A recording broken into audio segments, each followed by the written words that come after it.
Yo, what's up, guys? How y'all doing? Hello, Synapse, Stanley, Sil Knight. Good to have you guys in here.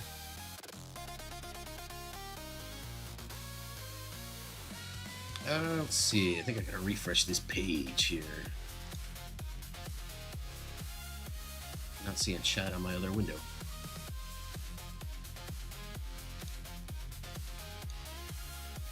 There we go. Now I am. Okay, cool. How was your guys' weekend? Tell me all about it. Did you have a good Father's Day? Any of your fathers? Or just spend time with your father? Or just spend time with your lady and give her a how's your father?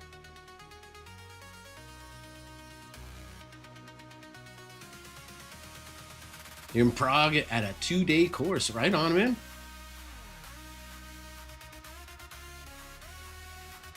A 2-day course. What are you learning in your 2-day course?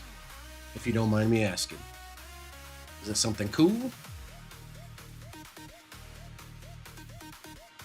Or is it boring? Like most seminars.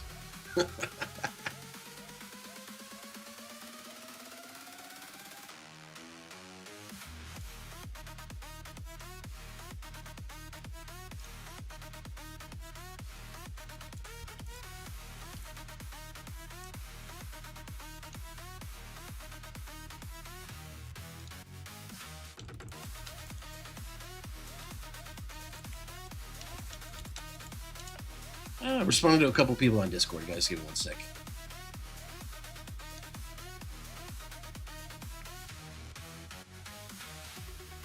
You're a massage therapist. Okay. And it's a course about social media and marketing. All right, right on. To help like get your name out there so you can put your hands on as many people as possible.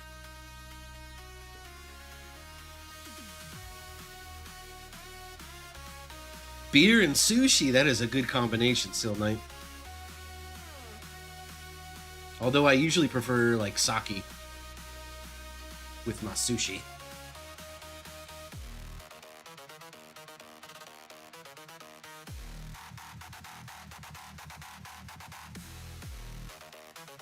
Speaking of sushi, what is your favorite sushi roll? Mine's actually, well, all right. So I have a favorite sushi roll, and then I have a favorite like, what is it? Is it called sashimi when it's just like the cut of fish over like a little like bar of rice? I think that's what it's called. But yeah, for that I really like albacore. Like albacore, there's like a special sauce with like some thinly cut like green onions that they put on top. Like that is always so good. Oh, you like eel? Okay. And then my actual like cut sushi roll is I'm a huge fan of spicy tuna.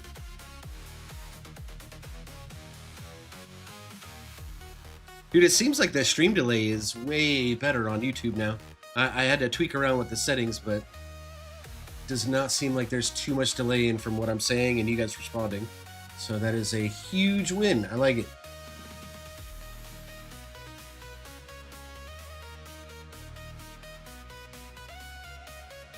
Stanley said, not really. Your schedule's full. Can't fit more people. Just trying to make... Dude, that's a good problem to have, man. Someone asks you for an appointment, you're like, let me just flip through my schedule book here. I can get you in sometime next month. They're like, whoa, you must be really good.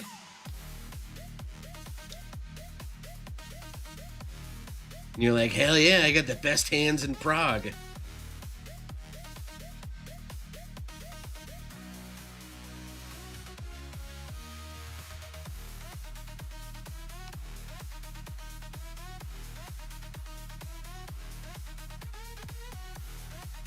Hey, Fujin, good to see you again, man.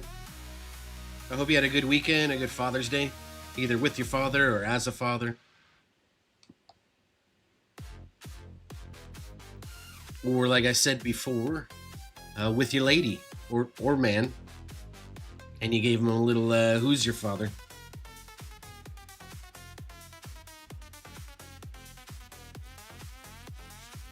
Mine was all right. It was spent mostly in the attic, fixing the mess that the AC guys left.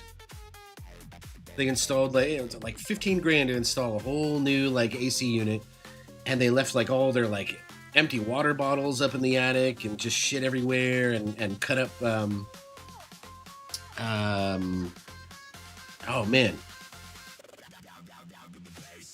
No, what's that pink shit? Like the pink fiberglass, like cloudy stuff. Insulation. Insulation. Oh, thank you, Lucor. Thank you. Chimed in just in time. Yeah, cleaning all that stuff up, and then also like I changed the tubing around a little bit because it was like too small in diameter, so we weren't really getting like good airflow.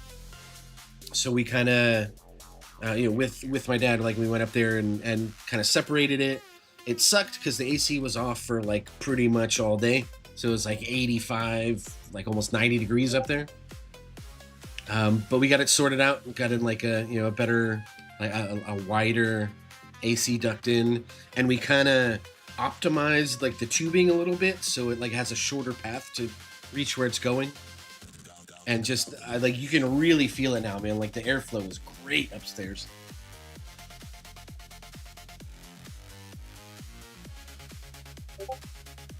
Hey, what's up, Berto? Good to see you. Stanley said I'm in South Moravia. You're in Prague just for the course, but well, I mean, dude, I was just being funny, man. Okay, so you telling me you got the best hands in South Moravia? Moravia? I hope I'm saying that right, man.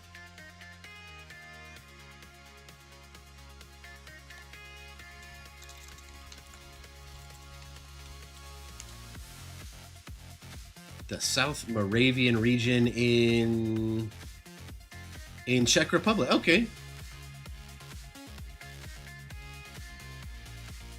Now I got a general idea where you're from. Okay.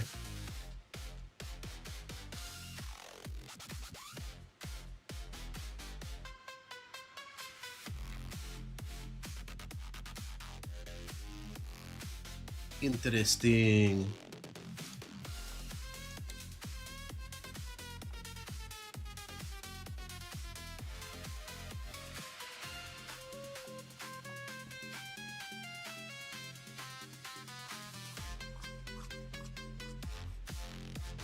Man, I'm beginning to wonder like why I even bother multi-streaming to Twitch. Like people barely even tune in over there. Like I get a follower every now and then. I've got like a few subs here and there, so I'd hate to just like stop out of nowhere after people have subbed to it. But at least I figured out the whole like stream delay problem that I was having on YouTube.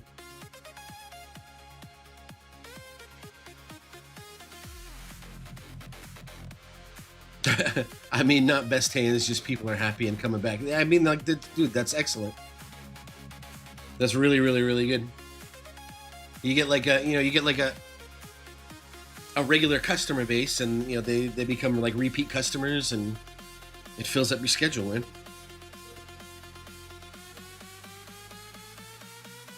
But yeah, I'm glad things are going well for you, man. Your mother told me. Yeah, my mother told you. She actually needs a massage, man. I doubt you're willing to come all the way to Texas to give her one, though. She just had her second knee surgery, man. Both knees replaced, both hips replaced. I think she even had a lapendectomy, which is like something on in her back, like near the bottom of her back. What area in Texas?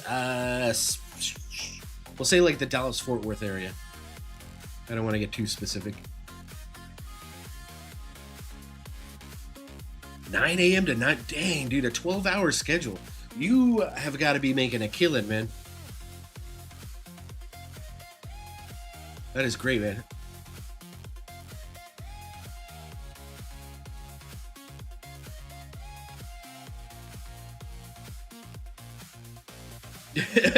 It's somewhere within the borders of Texas.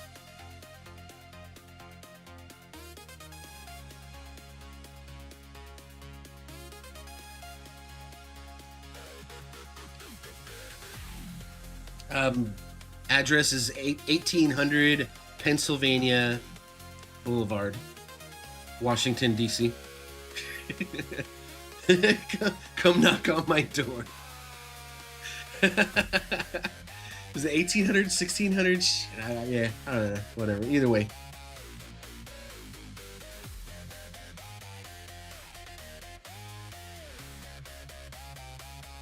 Hey, you're in Houston. That's all right. That's not too far away. I know. Austin and Houston are like only a couple hours apart, and Austin is about like a 3 to 5 hour drive from where I'm at, depending on traffic.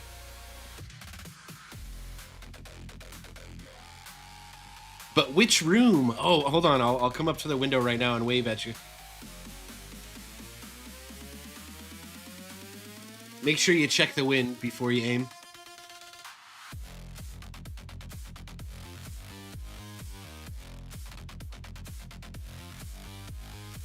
How do I feel about football championship? I assume because you are European, you're talking about what us Americans call soccer.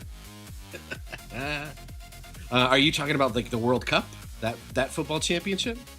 I haven't really been following. I know USA beat Australia, and we got like 20-cent like pizza slices at this one restaurant, so that was cool.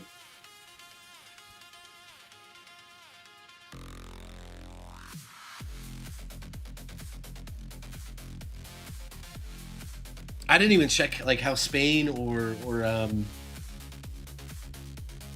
like what's the other team that I used to pay attention to? Like Brazil and Argentina. I know like they're usually the favorites.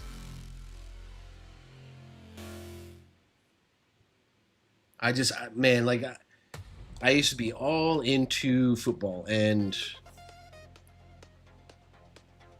I mean, just to tell you, like the last FIFA game I played was like FIFA 14 or 15 or something like that, which is this was like 10 something years ago, easily.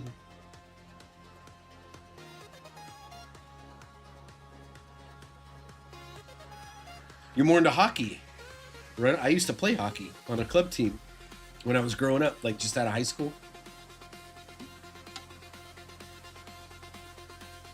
But then you get older, you get sick, and sports just aren't in the cards anymore.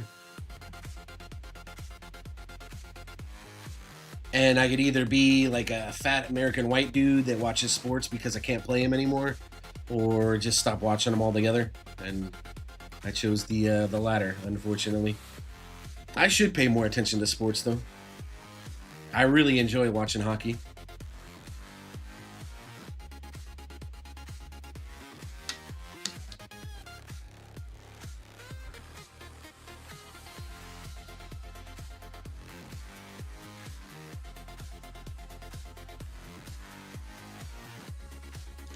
I feel like music a touch too loud. Let me lower it a little bit. There we go.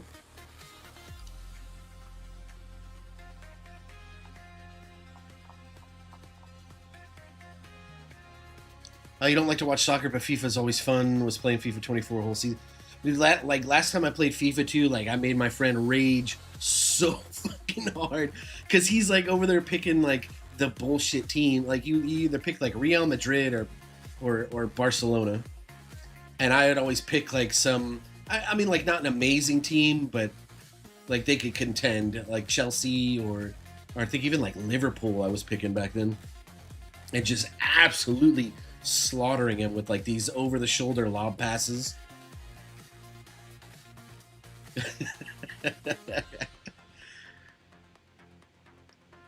Actually, Ukor knows who I'm talking about. It was Gray. Dude, Gray like broke one of my fucking controllers. I was beating his ass so bad in FIFA.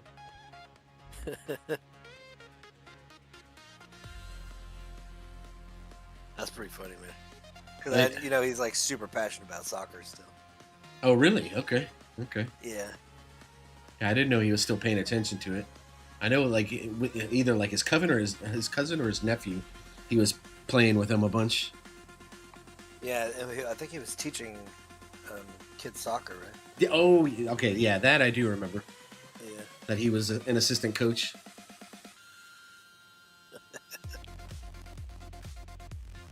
I think he'd make a great coach, man. Like I didn't see him in action or anything, but I just, you know, he's very like he's real easy to listen to. He, like gift of gab is what I guess what you would call it. He's really good at hyping people up too. Yes. Yeah.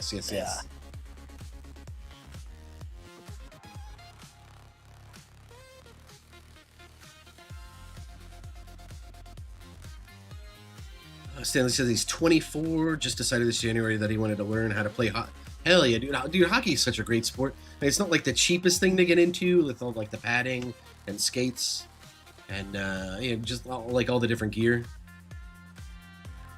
But I just like it because it's fast paced. It's always air conditioned. You know that much. One thing I do not miss is having to wash my gear though. That gear gets so freaking smelly, man. What were you gonna say, Ukor?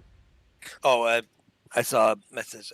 Steve Jackson. Hey, Krintos, just wanted to say thank you for all the disco run videos. They've been huge help in my runs and are my go-to setups for those runs. Ever thought of doing tier list cards, modules? Wait, how am I not seeing this one? It's. I think you. Oh, you just missed it, but that's okay. That's what I'm here for, man. I'm here to help. Steven Jackson, 3396. Yeah, this is so crazy. I do not see this message. Oh, okay. There it is. Hey, I'm sorry, Steve Jackson. I didn't mean to miss your message. Hey, I'm glad that they've been a huge help for you, man. Hopefully you've checked out like the coin farming one and like this most recent one that compares like EHP and GC stuff. Those are really helpful as well, or at least I hope they are. Go-to setups for those, dude. Like I'm so happy with those videos that I made. Like I put a lot of time into setting them up and stuff.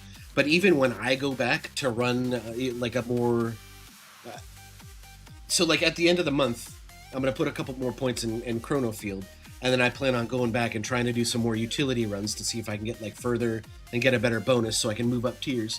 I'll go back and watch my own friggin' video so I know like, okay, I need to swap out modules. Okay, what do I do next? Oh, okay, I need to swap my card setup. It's almost like a checklist for going to do those runs. So I'm really happy with what I did there. Like I know it's not perfect, but yeah. So he said, ever thought of doing a tier list for cards or modules? I mean, I know a few other content creators have done something like that. I can add it to my list of video ideas. Let's see. Tier list for cards, modules. All right, I got it in there, man. I've got it on my list of things to do. I still have like a couple others I want to do. You know, actually, All Clouded, another streamer, suggested that I make like an EHP build guide, but I'm not entirely sure about that. I just don't like telling people like do this and then do this and then do that. Like I don't want people following like a set path and then they follow that set path and then all of a sudden like a new patch comes out, the meta completely changes and now that build is entirely invalid. Hey, what's up, Flipstar? Good to see you. Eagle6, welcome to the channel as well.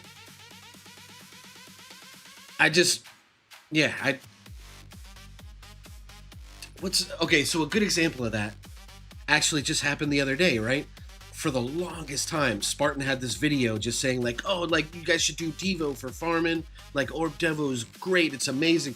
And then like 3 days ago, the dude releases a video like, oh, all these people saying that Devo's good are actually wrong. Or, you know, I forget exactly what the video was, but he basically like retracts like all his Devo videos he's been putting out, man. It's really funny.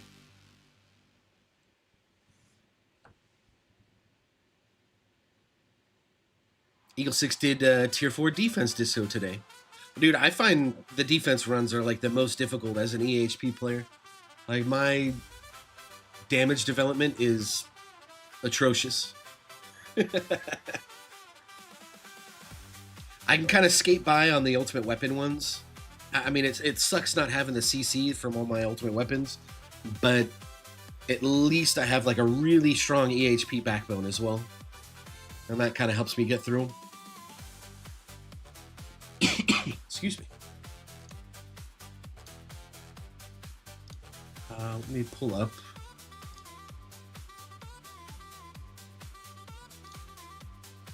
Now, which one did I do most recently? I think just the other day I went and did this tier 17 attack run. But I had an ulterior motive. I was looking to hit like the 4,500 milestone. I figured I might as well do it as an attack disco. I thought I was going to get to 5K, but it ended up not working out. But yeah, when the new month hits, I am going to go back and respec my workshop and do, you know, like an ultimate weapon 15, tier 16, probably 17 and 18, just to get as much modifier as I can. Maybe hit up attack as well, and then I'll follow it up with like a better defense run, so that when I go to, man, I really need this tier 16 run to get to as close as 5K as possible. I'm so tired of running these tier 15s, man. Like, check out how long these runs are now. Like 9.7K waves, over 10,000, over 10,000. Like, this is almost a 12-hour run. I can't do it anymore, guys.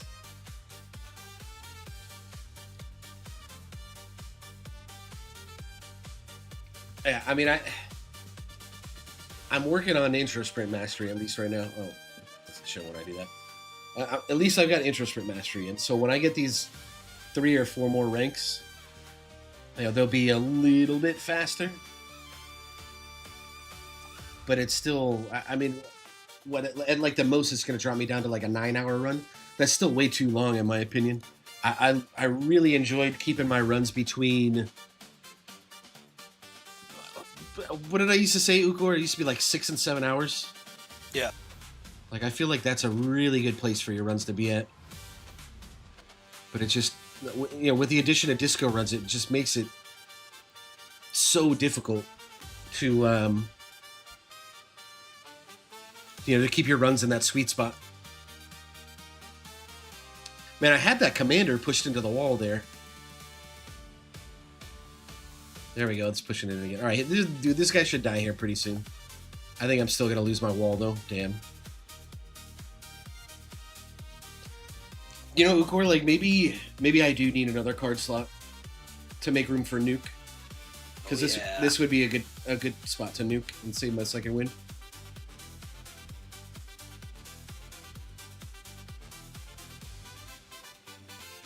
Oh my god, and he's like actually getting pushed away from the wall now. Come on. Get him.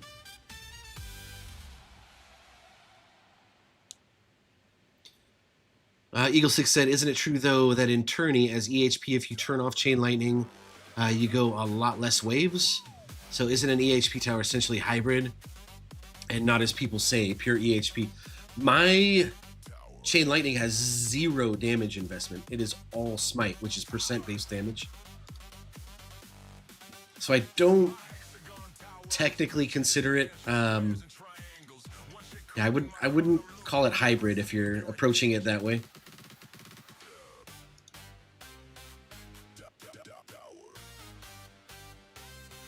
I mean, there is an argument for, like, well, you know, damage is damage, whether it's percent-based damage or flat damage. To that, I just say tomato, tomato.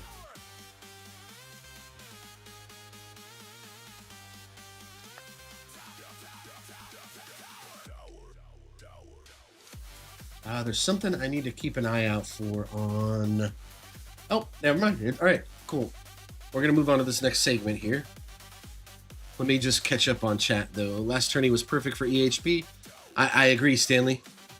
I went like over, for the first time ever, like over 1,000 waves. I had to put up with, had to put up with all the different fleets and stuff. You almost did 500 without Flamebot. Without Flamebot. Oh, without Goldbot. Oh, you switched into... Okay. I misread it. You switched into Goldbot last week, and you still did almost 500 waves without Flamebot. Dude, you probably would have got like another 200-300 waves if you had Flamebot.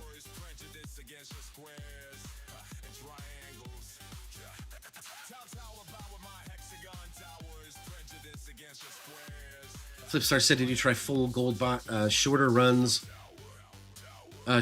but more coins per hour. How many waves did you get with? Did you get more with Flamebot? Flipstar, I'm wondering if you're asking this to Stanley, or if you're asking me. I honestly, man, like I made the switch to Flamebot and I never looked back. I've got some investment in Goldbot now, but like even that's going to be changing here relatively soon. But anyway, so we're all caught up on chat here. I want to go over the Tower T that just dropped. We'll get like a live reaction, I suppose.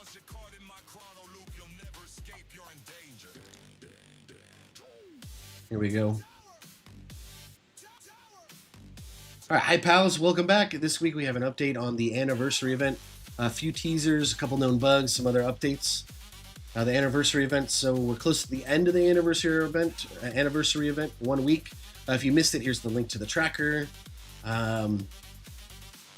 Yeah, once we finish going over the Tower T, I'd like to get you guys' opinions on a couple things regarding the anniversary event. So stay tuned for that. Remember, you'll be receiving a few free gifts around the first week of July for participating in the challenge. Those we already know about. It's 100 gems just for participating. We hit the first milestone, which was killing bosses. We got 150 medals for that. And I'm pretty sure we're going to hit the second milestone. I think it's like easily within grasp. We're getting another 300 medals for that. So expect 450 medals the first week of July, guys. Next, Sam talks about version 28.3. Next minor update to be coming out, planning for next week. We're working through bug fixes and wrapping up on testing changes. Here are some of the things that we'll share for now. Fleets. So everybody knows about like the in-game changes that they've added to the text. Like, again, these changes aren't live yet, but if you go into enemies and you look at fleets here, they've updated the actual text in here. So sabotards are going to be working slightly different. We don't know. Okay, so selects an ultimate weapon, decreases its upgrade level by 1, and deactivating if the upgrade reaches 0. Before, there was text in here that said when the saboteur dies, that ultimate weapon gets activated again. Is that going to be the case with this new saboteur? Because it's not in the text here anymore. If that's the case, and like your ultimate weapons are getting permanently shut off, that is going to absolutely ruin certain people's runs. Commanders, we didn't really hear, like there's not too much of a textual upgrade here, or update. But Overcharge is the other scary one. Fires a returning projectile, that's the same. Deals exponential damage, that's the same. Like each time, every time it attacks, it doubles its damage or increases it to a certain extent. But the last line is the scariest. On death, fires a final projectile. And that's bad for both builds. And here's why. GC operates on surviving through like its constant wall rebuilds, its energy shields. So if what happens if like all of your energy shields are down, your walls are down, you kill an overcharge, and then it gets that free shot on you, like that's a run ender right there if you don't get a death defy or a miss. It's the same thing with EHP as well.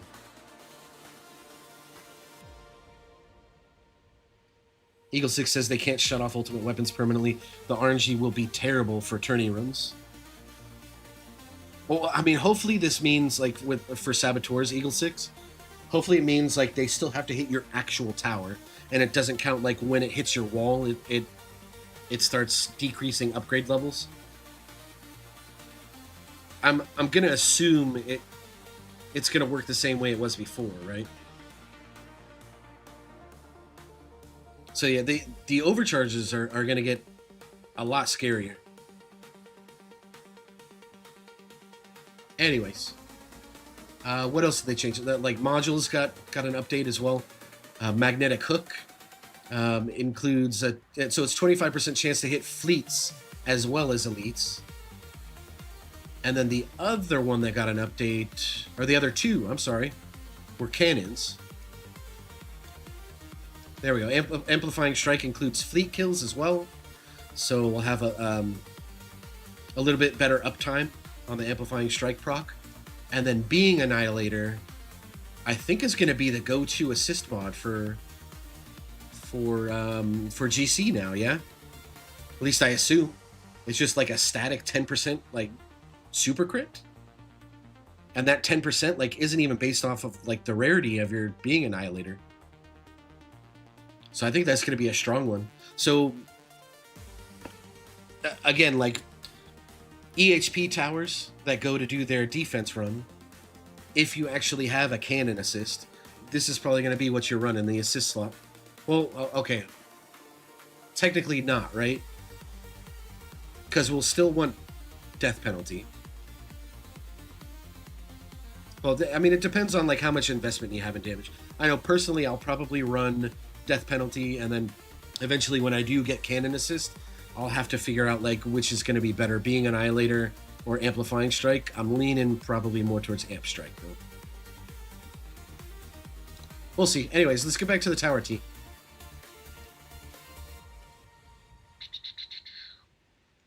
We made changes to fleet types. First and foremost, commanders and overcharge will now continue to approach the tower until they are inside the tower's range. That is a huge change. Okay. That also means it's going to be easier to push commanders into the wall. But this means that it's kind of big for GC, right? Because the fact that they were staying outside of tower range meant that you had to rely on like bounce shots and multi-shots and whatnot to get your fleets killed, you know, other than Saboteur. So that is a big change. In addition, they are targetable by all tower tools, as in the same behavior as all other enemies. Okay, what qualifies as a tower tool, though? Are we talking modules? Are we talking... Yeah, I'll keep reading. Maybe they go more into... they go more into detail. This will allow a wider variety of strategies for dealing with these enemies. The smart missiles were already hitting fleets, right? I'm wondering... You know, when they say targetable, does that mean target priority starts... It has more of an effect now?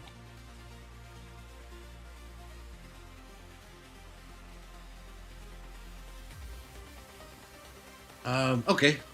So all three fleet types have had numerous small tweaks. Speed, attack rate, attack speed, damage, etc. But you'll need to check back in for finalized details once the patch goes live. All right, hopefully...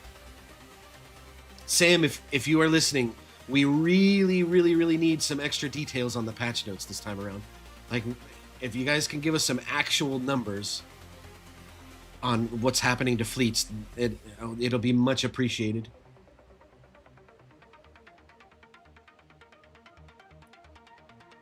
Hey, have a good one, Stanley. Take it easy, bud. Thanks for tuning in.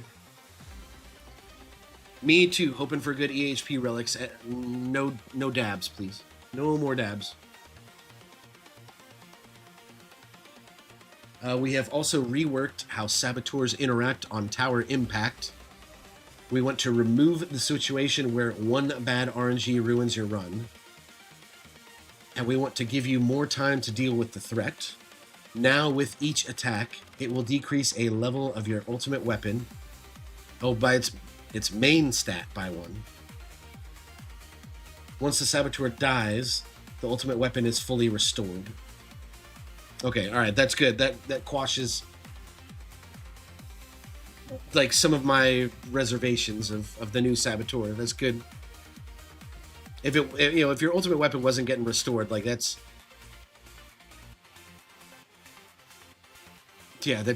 completely changes it.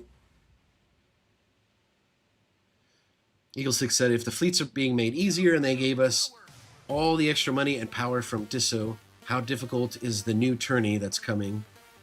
It will have a health warning and labs that cost 500 big Q. How do you know for certain that we're getting another tournament, though? I mean, that's what people have been asking for a very long time, myself included.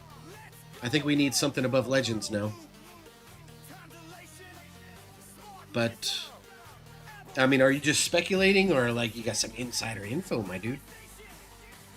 All right, so it decreases the level of ultimate weapons main stat by 1. What are these main stats? Okay, so for Death Wave, SM, Poison Swamp, ILM, Chain Lightning, it's talking about damage.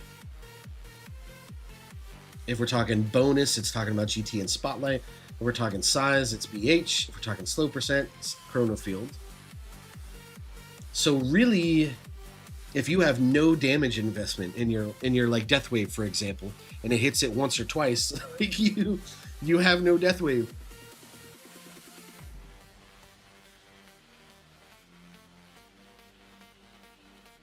Huh. I suppose this is helpful. I mean, as long as your ultimate weapon's fully restored when the Saboteur dies, like that's all that matters. I'm glad that that's still in there. Like everybody can breathe a sigh of relief. Let's look at additional changes and bug fixes. Small look at other things that we're including in 28.3. They're adjusting some existing modules to provide additional tools to deal with fleets. Well, we just previously went over that. Amplifying Strike, Magnetic Hook, and Being Annihilator, right? Maybe they mean a few additional ones as well.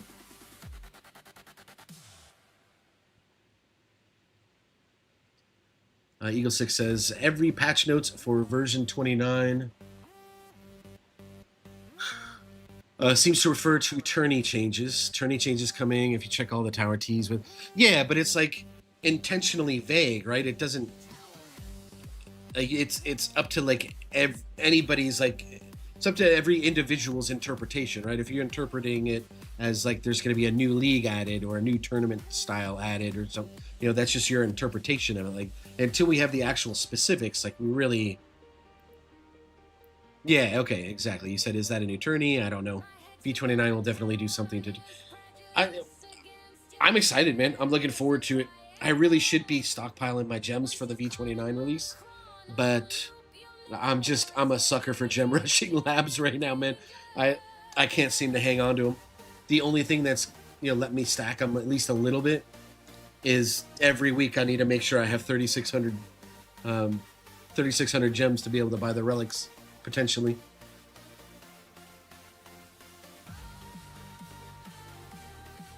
So they're improving the values of Primordial Collapse. What does that mean? Whoa. That's new. And also extremely vague.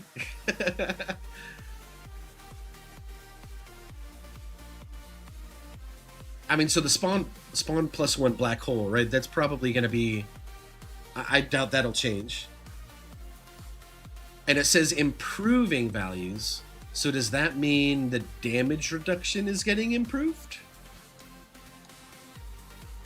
Like, does Epic... Is it going to start at 60? It's going to go like 60, 65, 70, 80? Something like that? Or like 65, 70, 75, 80? Or is it just getting increased across the board? Like, is Prim C gonna give us like 85, 90, 95% damage reduction? That would be huge. All right, I'm excited for that. I can't wait to see what comes of that. They're removing everyone's favorite Death Defy mission from the event mission pool. Oh no! Well, I guess I can take down my video short. Thanks, TTG. I didn't think that mission was that bad. There was something like screwy going on with Death Defies, though. I'll admit that. I used to be able to, like, using the strat from the short that I put out. I used to get it in like less than 10 runs, and something that they did with Death Defy when they changed it and made it so you could increase it beyond like 40% or whatever. Something they did there messed with like the death defy chance on certain things. Don't quote me on it. Like I have no like concrete proof or evidence for it. It's just something I've noticed, and I think something the community's noticed as well.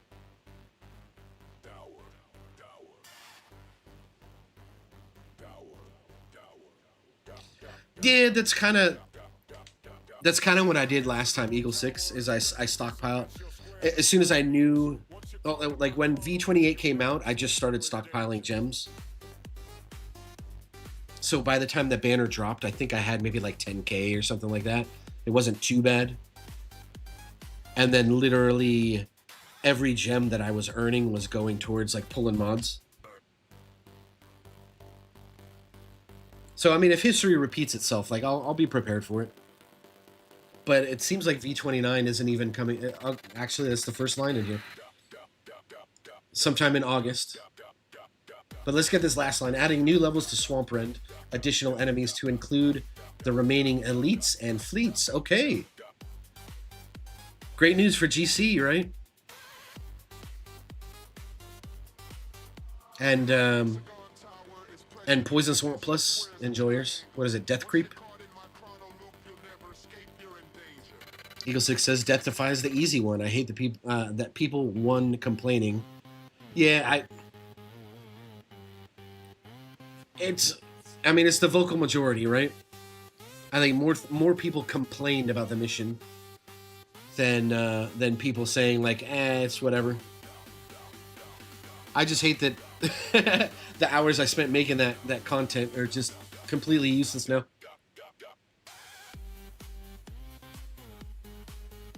Spent 9k gems 25 minutes before the lucky banner. Oh. Dude, I'm so sorry. You are not the only person that I heard about doing that. There are a few people that had like 30k gems saved up and they spent them all like right when version 28 came out.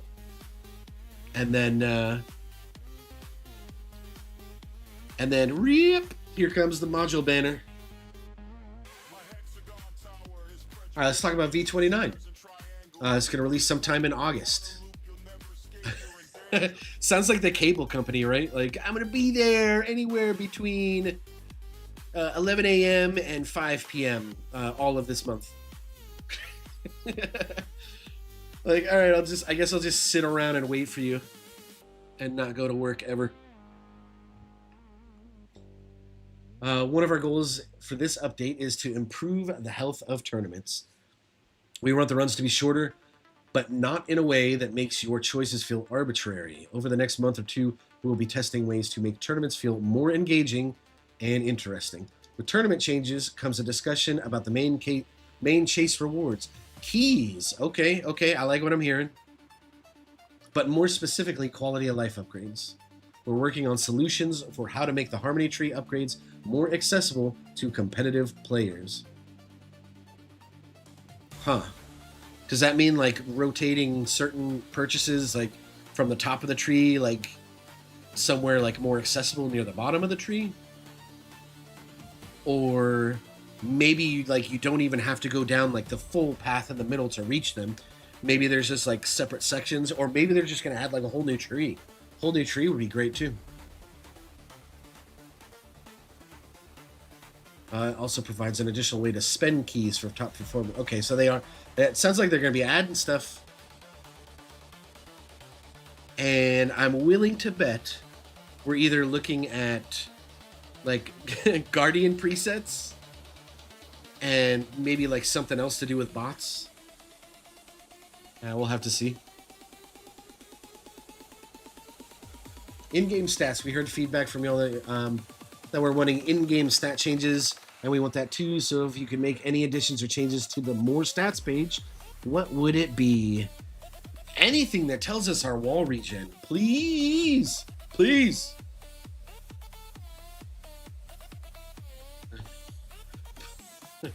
Can you think of anything off the top of your head, Ukor, besides wall regen?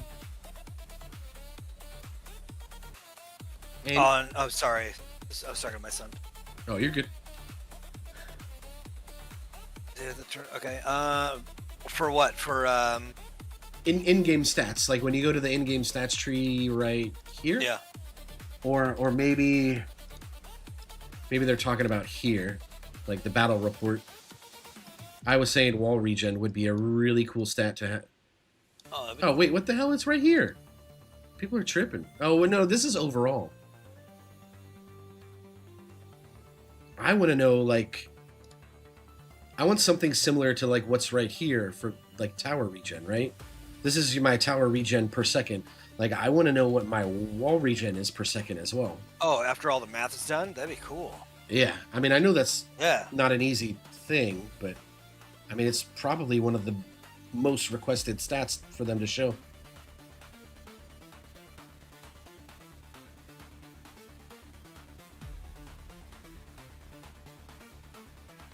Eagle 6 says Vault has levels. All they need to do is add more levels to use keys. Yeah, exactly. Like, it's real easy for them to just like add more shit to Harmony or Power Tree, or just like a whole other tree as well would be fine.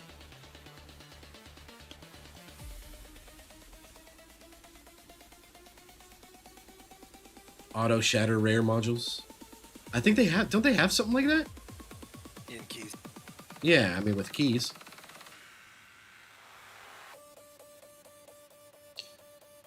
All right. Anywho, let's.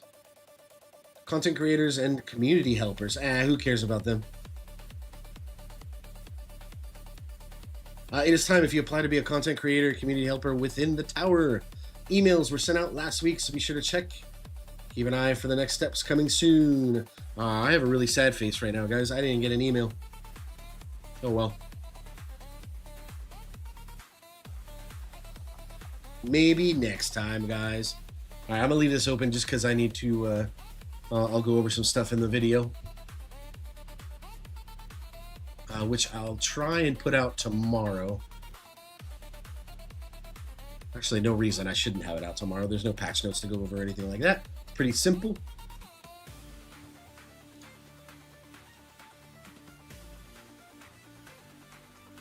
Awesome.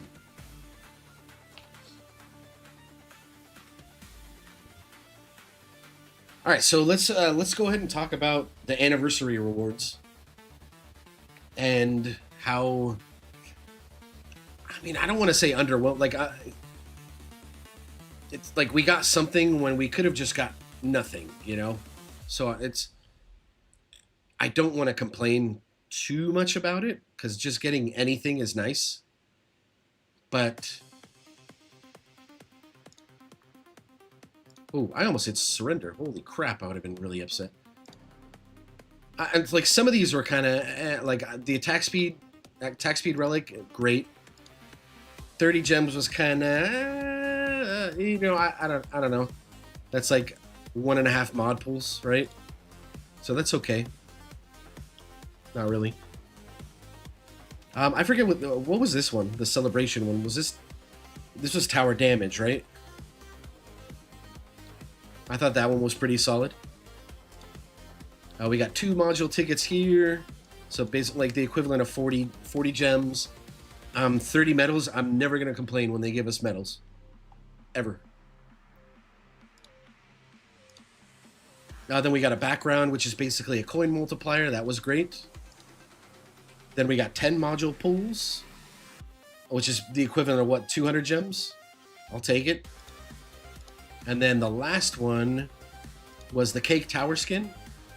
Another coin multiplier. So I think a majority of these were good little freebies for everybody.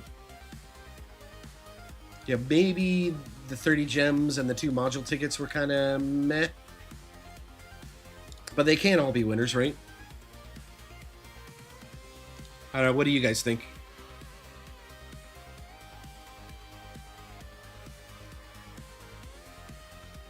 Yeah, I agree. 10 tickets is more sensible. It would have been nice to get like 2 occurrences of 10 module tickets. That'd have been really nice.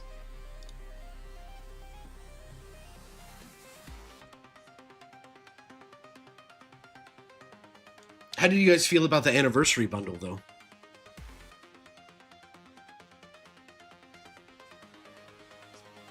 I know I for one wasn't that impressed.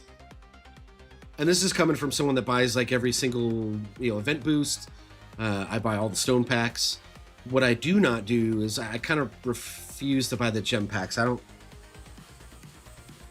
like that. That gets into like super whale territory. Like you buy gem packs when you're looking to like rush your labs, or I guess like buy mods in bulk. I don't know. I don't quite see the value there. I remember it was $15 to get 400 gems. So in between these two packs right here, the $19.99 pack and the $9.99 pack.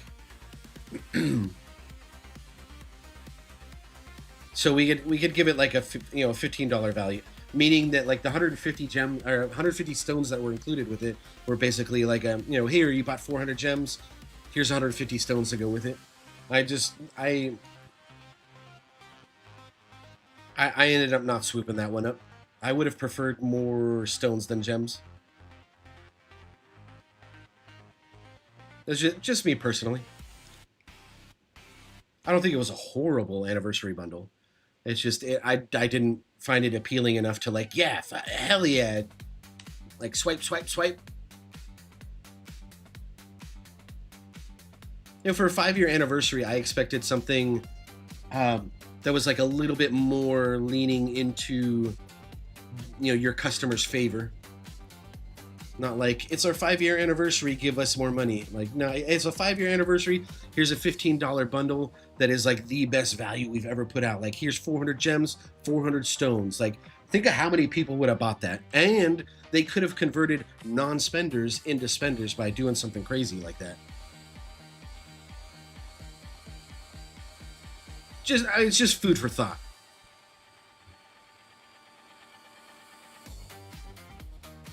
Eagle 6 did not buy the anniversary bundle either. It was I agree. It was gem heavy. 400 medals? Okay. I mean, if they would have included some medals into it, that might have gotten me to swipe then. Like 400 gems, 200 medals, 150 stones. That'd have been crazy good value.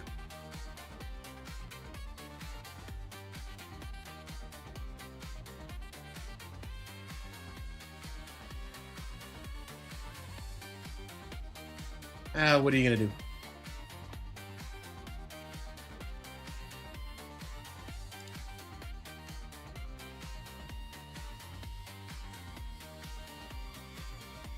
Yeah, crazy. Twitch is just dead.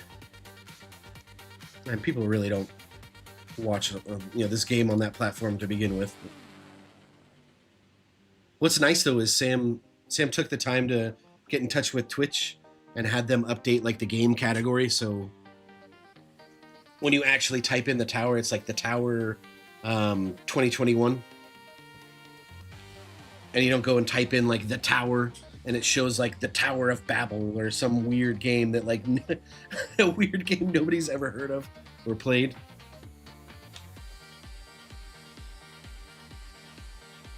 I'm sure they would have seen less sales on the anniversary bundle.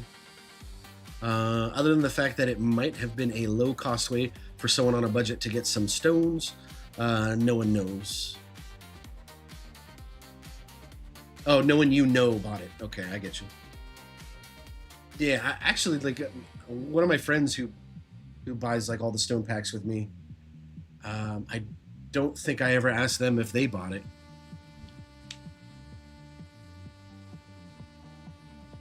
I'll have to ask them if they happen to pop in chat.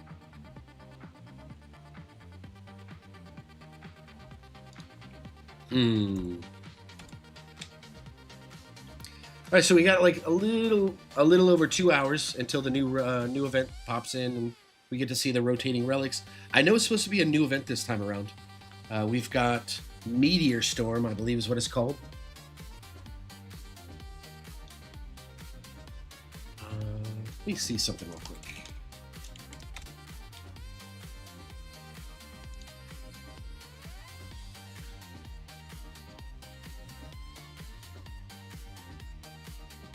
Interesting. Okay. Good to know.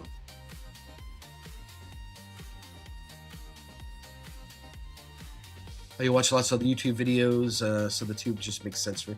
Yeah, it's. I think this is everybody's preferred platform for this game that I've noticed. Like pretty much anybody that wants to look up tower stuff, they're doing it on YouTube. Plus, I feel like Twitch has kind of gone downhill the past couple of years. It's gotten like very politicized.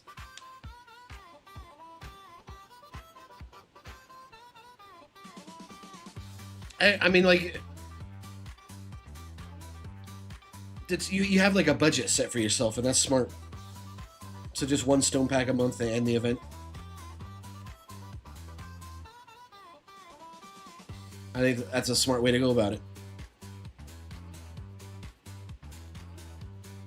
Ideally, I'd like to get my ultimate weapons and module assist mods and masteries into like a good spot, and hopefully, hopefully then I won't have to swipe as much.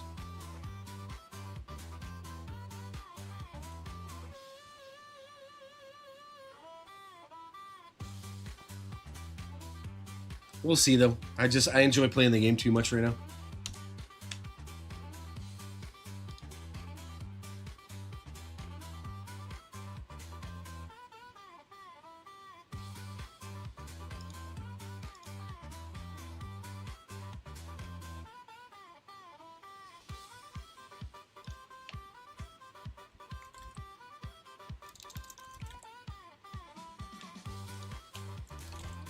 Huh.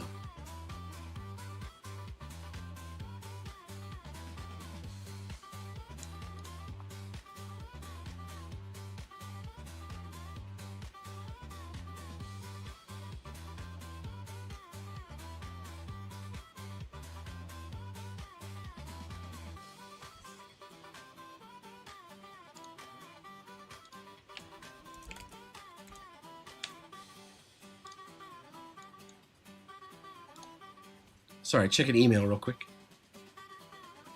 Can't stop this swiping. Yeah, I know. I know, mashed potato.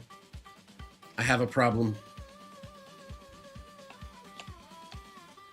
Like, I don't even give people a chance to buy stone packs for me, man. Like, those things are like, the month ticks over, and those things are already good to go. And I mean, like for a good reason, right? Like it's part of like the content of my monthly update video. I'm always buying the stone packs, and then I'm like spending them in the video so you guys can see what they're going towards. So it's mostly for content.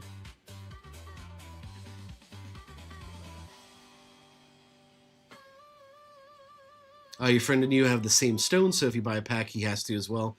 So you just try to manage. Hey, what's up, Xbri? Xbri? I don't know which you prefer. I'm just gonna call you X. X sounds cool, man.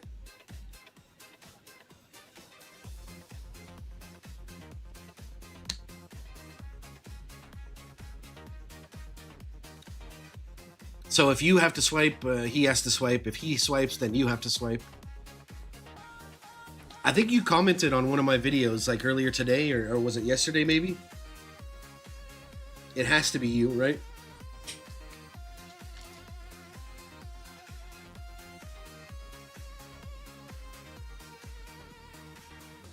Because the comment was like talking about something similar where you and your buddy have like the exact same number of stones. And I assume that's within reason, right? Because like maybe one time like one of you does like a little bit better in a tournament than the other. So you guys are just like relatively close. There's no possible way you guys have the exact same number of stones. But that's really cool. That's kind of what Ukor and I do as well. I mean, he started like a little bit before me, and I've been spending quite a bit more than him lately.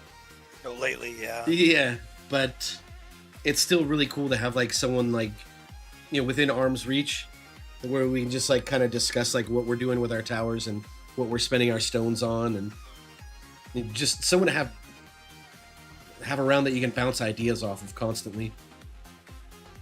So I might think something like I'll talk something out with myself, or I'll think internally like, okay, I want to spend my stones on this next month. I want a second poison swamp, or I want to do this, and then they can kind of step in and be like the voice of reason if you're potentially making like a bad mistake, like, oh, I'm gonna get Fortress Mastery next, and then Ukor comes and steps in. He's like, dude, you're a freaking idiot. Like, why are you getting Fortress Mastery when you haven't even done like this, or this yet? So we like to be that voice of reason for each other. Plus, like he's like way more econ focused, and I'm way more like tower, not power, power focused. So anytime like he wants to bounce an idea off of me, like, hey, I have this many stones, should I do this, or this?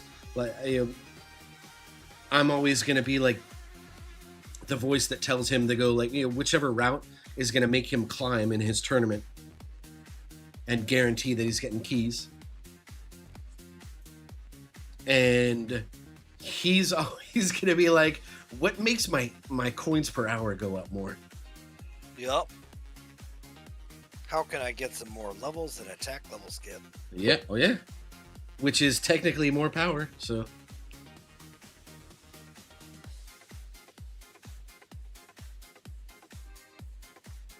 X, I am doing great, man. I'm doing great.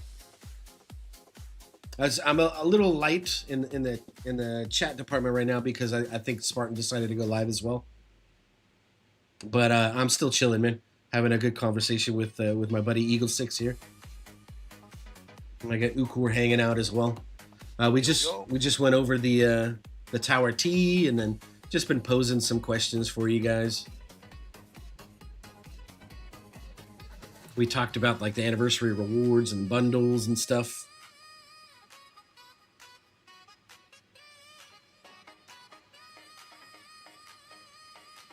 So you said you can't control the tournaments, but you're pretty close. His EHP does well in tourney, to be fair. It isn't a case that GC is that much better. But you're always trying to beat him. Okay. So one of you is hardcore EHP, and you're like the GC side of things?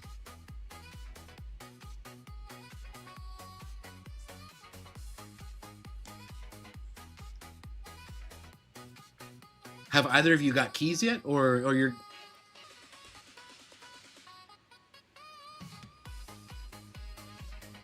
I think we're back. Yeah. Sorry guys, I lost connection there for a second, or OBS did.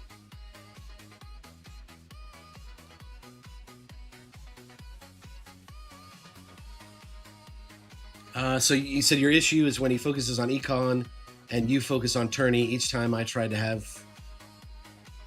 Each time you tried, you've never been able to catapult ahead. Yet everyone says econ doesn't help in tourney. I think that's like a half truth, right?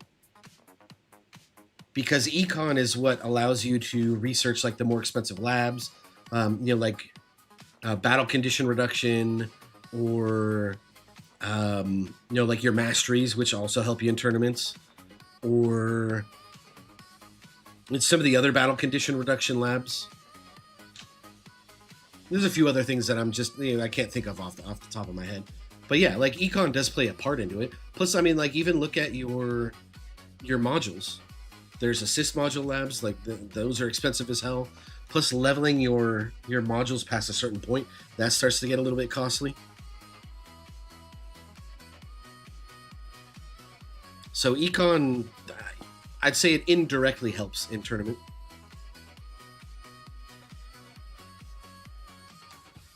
And I think the place you'll notice the biggest difference is probably in Workshop Plus. Synapse asked, can you explain if you have an enhancement strategy? Like when do you invest in coins versus ELS? Or when do you leave it alone for other reasons? So I try not to overcomplicate it. I'll tell you exactly what I suggested Ukor to do with his. I think because his econ was getting out of control. I mean, the dude makes... Are you at like one big Q a day now or something around there? Yeah, I just hit like a one. Oh, it's like 1.11 small Q a minute. So what's your daily coins? Like, A little over a big Q. okay, so we'll just round it down, right? And we'll say he makes one big Q a day. So the way that I kind of factor it in is I want my coins plus, my cells plus, and my ELS plus to be equivalent to my coins per day. So the next click of my coins plus should be close to, if not one big Q. Same thing for cells, same thing for ELS. And I have like different ratios depending on like the stats that I'm looking for. So as EHP, I'm kind of like health regen is maybe like 1-2 ratio. Health and wall health I have at about like a quarter ratio, though. I'm starting to build those up more now, because I'm gonna start leaning into like the whole package health thing. Because I'm running BHD, like free ups are at a 1-2 ratio with my daily coins. So, for example, if my daily coins is one big Q, then free upgrades, like my next click would be half of a big Q.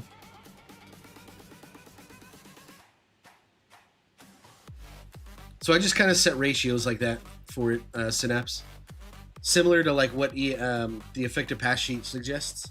I think that's a decent thing to go off of.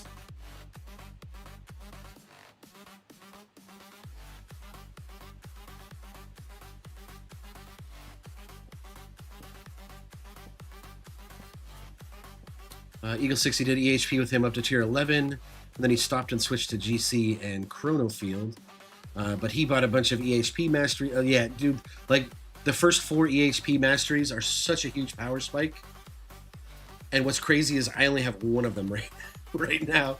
When I get the other 3 here this upcoming month, I should get like a nice massive spike in power.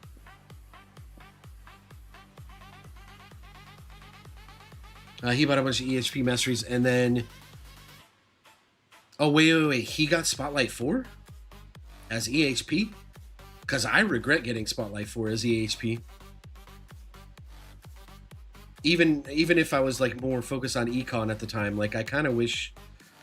Yeah.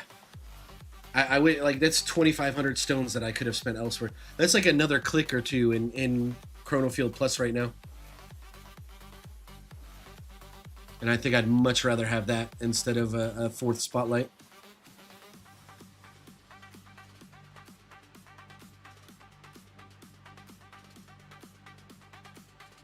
You need 3 more masteries, Chrono Field plus 4, Core Assist mod, then you should be able to try tier 13, but now as Reverse Orb Devo. Oh, okay. I had looked at like the Reverse Orb Devo strat. I think we talked about it on the last stream too. Ukor knows a lot more about it than I do. Yeah, it definitely looks awesome. But I'm just like, I'm kind of like anti Devo strat. I don't want to have to spend gems on respecing my workshop every tournament. If that's something you even have to do for the reverse Devo strat. Synapse has been so invested in masteries and echoes that I think I need to take a pause and just catch up on your workshop plus, as they're cheap. Oh, by comparison, yeah. I gotcha. I had to do the same thing, man. Like, I mean, I've actually neglected my masteries for quite a good while, and I heavily invested in my ultimate weapons, man. And I pushed along my armor assist module. Like I got that thing to ancestral so that I could run OA in the assist slot. But yeah, I'm wishing that I had started pushing into masteries a little bit sooner, because now I feel like I'm behind on it.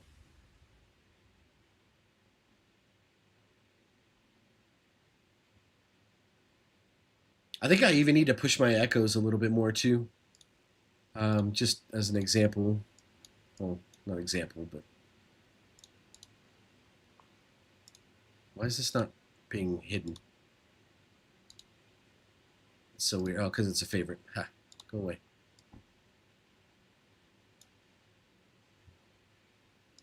What happened to the music? Just a moment. I'll get back to that in a sec.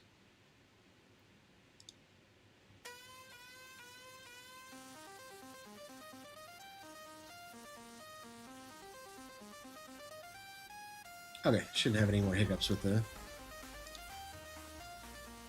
So attack and ultimate weapon are only at 2 right now, and defense and utility are only at 4.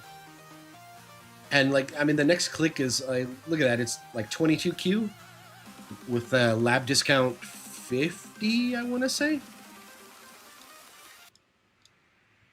Is lab discount even? I don't even think I have it in my favorites anymore. Where the hell did it go? There it is. Yeah, it's only 50 right now.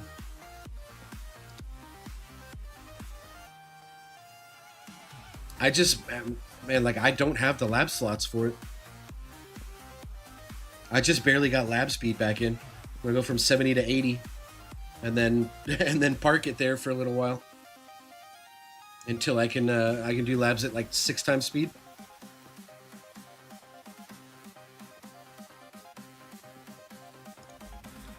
Cooper, yeah. I did go over the Tower T stuff. Pretty much like shortly after it came up, maybe like 5-10 minutes. But if there's anything you wanna ask me about it, or you wanna bring up in discussion, I'm happy to revisit the topic. I know Spartan's going over the same stuff right now as well, or he was. I don't know. I checked in for a second to see what he was up to. What are your thoughts on it, man?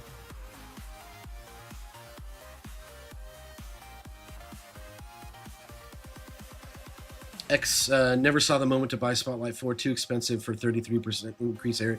Yeah, it's okay. So X, when I bought Spotlight 4, it was back in November when the Black Friday bundles were in, and it was dude, I was sitting on like 11K or like 12K stones, and I was just like, dude, I need to get like these super expensive stone sinks out of the way now, while I have these stones.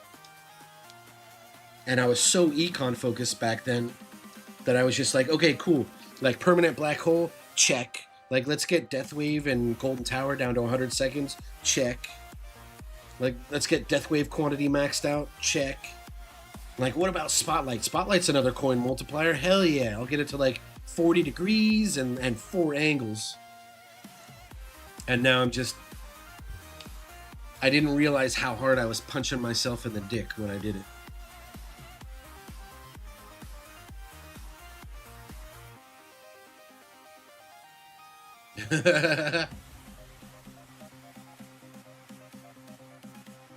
If I ever have a kid, he's gonna pop out. Doctor's gonna slap him on the tush. He's gonna cry for a second, and then he's gonna be like, "Why did you buy Spotlight 4?"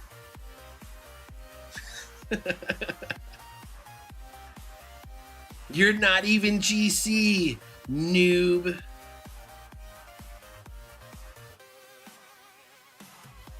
Free ups carry you out of Devo and tourney. Oh no, go ahead, weigh in, dude. Oh, I was gonna say, to be fair, we were like, yeah, we're gonna go hybrid, and then Yeah, true. It sounded good at the time. True. I gotta tell you, man. Like honestly, I've been having like these weird dreams where I wake up sweating, and I'm like, oh man, like what a weird, messed up dream. Like should I swap to GC? Like look how easy it is, man. Like all I gotta do is just like Spotlight's already in a good spot. I already have Ultimate Weapon Plus. It'd be so easy. I just gotta invest in Spotlight damage. Just gotta roll my DC mod to have like Chain Lightning shit on it and ILM stuff. It'd be so easy.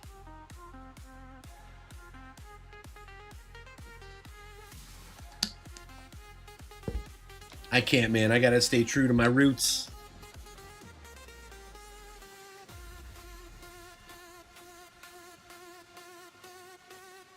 Let's catch up on what Cooper said. Okay, so Spartan went over this stuff.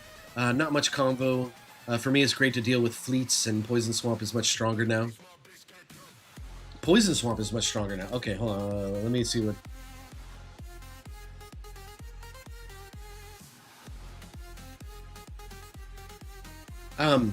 I totally know what you're talking about.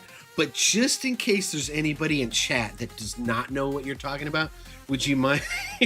Would you mind? Oh, Poison Swamp Red. Okay. Now I know what you're talking about. Yeah, because Swamp Ren, like the additional enemy thing, it'll hit like the other remaining elites and fleets.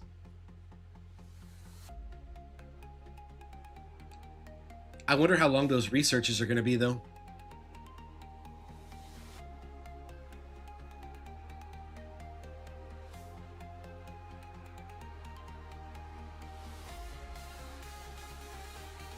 It's like they listen to a lot of complaints and address them. I almost wonder if fleets are too nerfed. Do you really think, like, with the simple fact that, like, just I'll pull it back up here again. What's like the thing that stood out the most to me, man, was the fact that fleets go inside tower range now, which is huge for GC, right? I don't know how much that helps EHP. Like EHP will have an easier time pushing commanders into the wall now. That much I know. But I think for GC, they'll like actually be able to target them because they're within your tower range now. That seems like a huge buff for GC.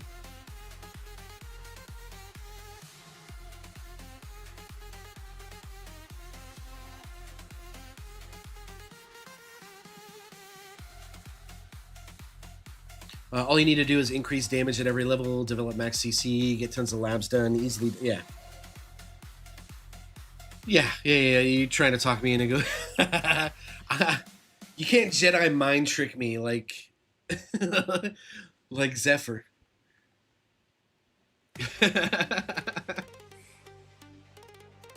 So a big weakness of the Poison Swamp at the top end is Poison Swamp Rem does not apply to fleets, which is like the main issue to deal with them. They're opening those labs up.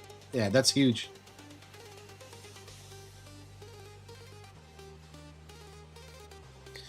Yeah, I saw that as well, X. The adjustments to Primordial Collapse. And like the key word that I got from it was improving the values of Prime. Like it doesn't say adjusting, it doesn't say like, redoing, or it says improving. And the only line on Prim C that I feel like can be improved is the damage reduction value. Now, I don't know if this means that like at Ancestral it's going to have a higher value than 80%. I'm being cautiously optimistic here. I'm thinking that like the epic value, legendary value, and mythic values are going to increase. And maybe if we're lucky, the ancestral value goes up. We get to like 85, 90, or 95%. Would you call adding like BH size to it improving something? That would be interesting, but I don't think it's likely. It's possible though, because technically it already increases BH size by just adding another BH, right? Right. I don't know, devil's advocate. Oh no, Zephyr's in here. You heard me talking shit. What's up, buddy? Good to have you in here.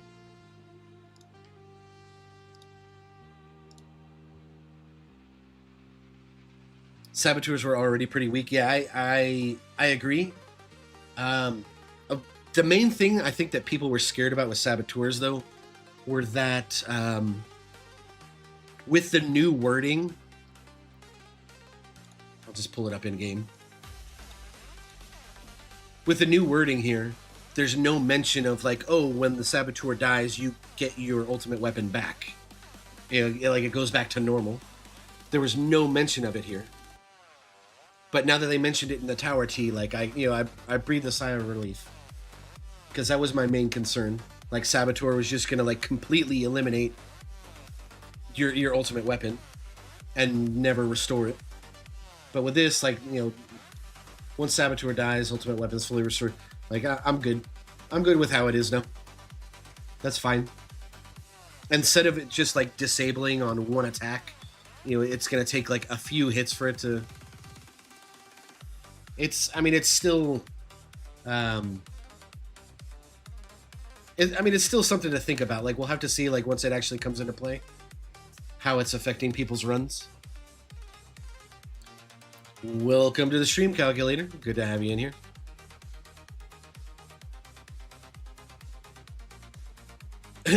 Zephyr's like, the fuck were you talking shit about me?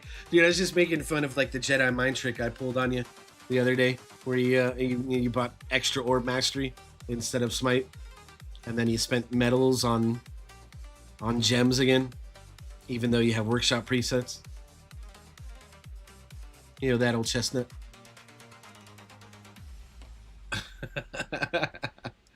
I appreciate that you committed to the bit though. That was great, but I had no intention of like trying to talk you into doing that stuff, man. And you did that all on your own. I take no credit. Also, Zephyr, you need. All right, next time you have a movie night with your AI wife, you guys need to sit down, pop in a copy of. What am I saying? Pop in a copy. Like pull up on stream, whatever stream it's on, or whatever service it's on. You guys gotta watch Donnie Darko, okay? Go and watch Donnie Darko. It is a great movie. And then this way, like when I reference Sparkle Motion or whatever the hell from that movie, you know what the heck I'm talking about. It's a good movie, by the way. I'm not just telling you to watch it so you understand my reference. Like it is a great movie to watch. I think you'll appreciate it.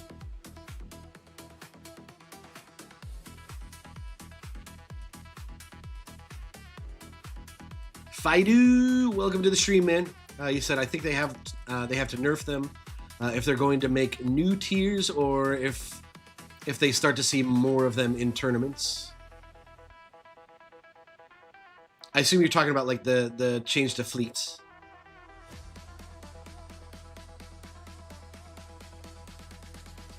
I hope that's something that we get with version 29, by the way.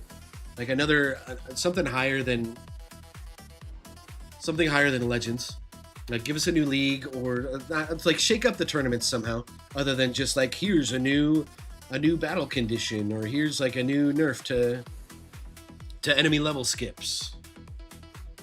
Like give us something like new to have to figure out. Like fleets was a good addition to that. It kind of shook up the meta. We need something else that shakes up the meta.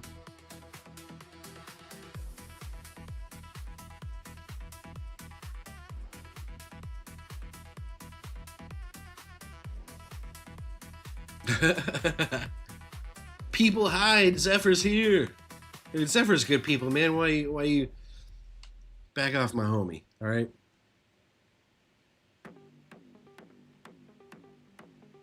X, I don't. Okay, so when people were grabbing pitchforks and stuff because they think they were losing stones because of Saboteur, yeah, I agree, man. Like that did not make sense at all. I don't know why people would draw that conclusion.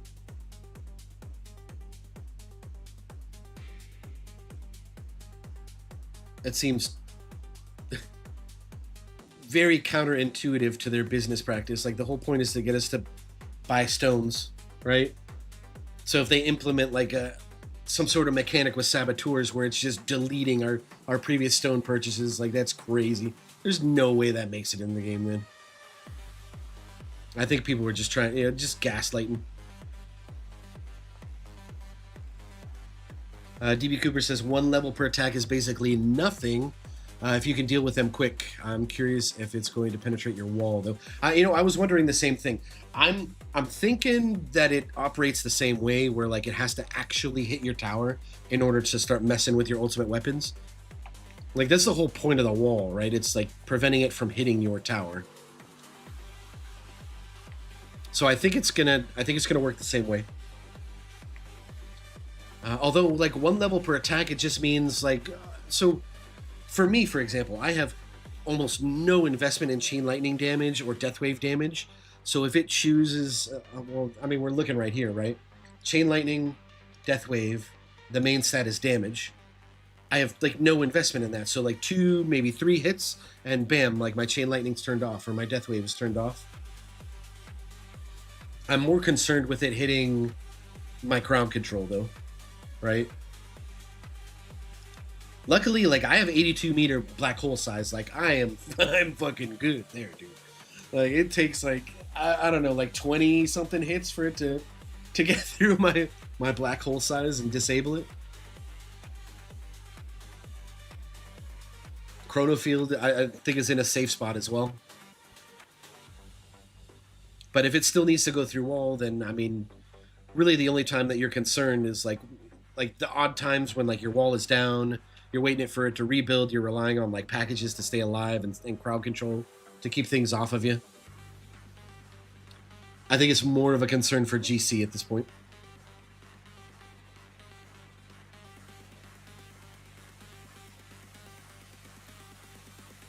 Always commit to the bit. Yes, you certainly did, dude. Go watch Donnie Darko. Not gonna remember the movie. All right, I will fix that. I will fix that, dude. Donnie Darko.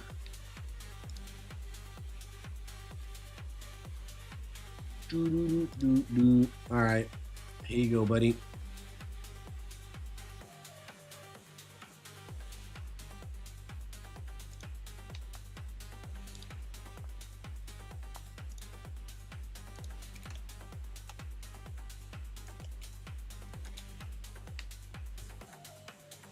There you go, man.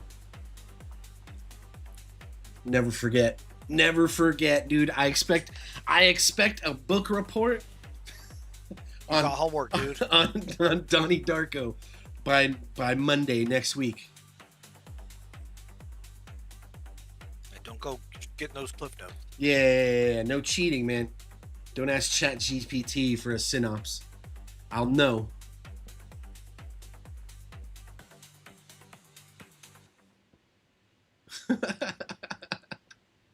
You'll try to watch it at work. Okay, dude. Like as long as, just humor me, man. It is a good movie. I promise you, dude. If you end up not liking it, okay. I'm not gonna promise you something that I'm not gonna deliver on.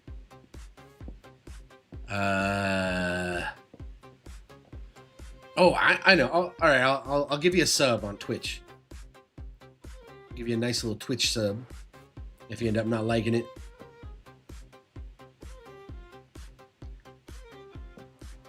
I don't think it's that complicated of a story, DB Cooper. I mean, if you get real into it and you want to talk about like the certain parts of the movie that get confusing for some, sure. I mean, but there's plenty of YouTubes out there, like YouTube videos out there, just completely dissecting the movie. Oh no, I didn't like it. Honestly, as ever, like I'll probably just give you a Twitch sub anyways. Just as long as you watch it, man.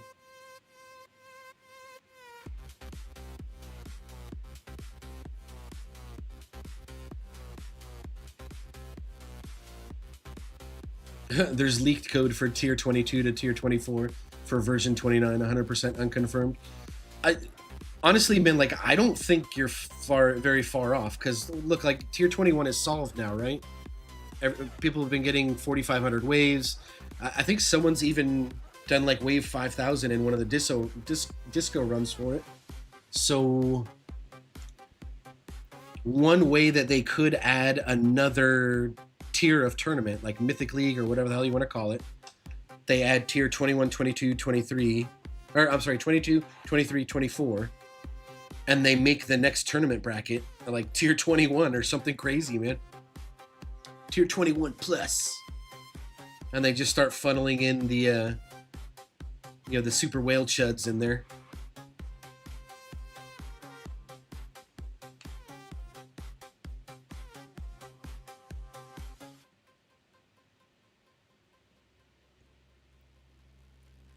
Hey, what's up, Mowellen? Thank you for joining the channel, man.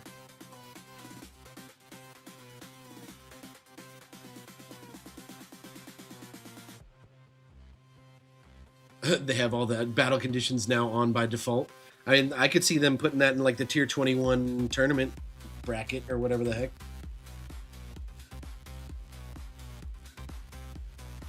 Do I have any ideas on new enemies they could add?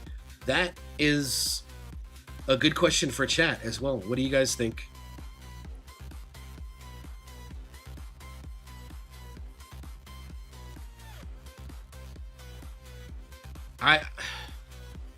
I'm not good at coming up with like new enemies or ideas like on the spot. Like I like to take my time and kind of let ideas like cook.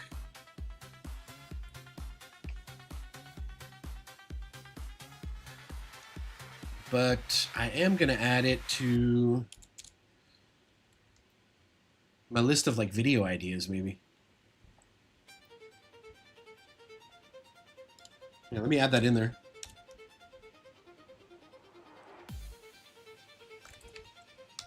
New enemies, ideas.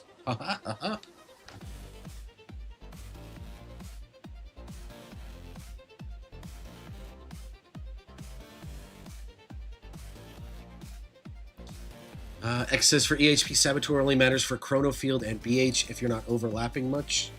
I think those are probably like the ones you don't want it to hit most.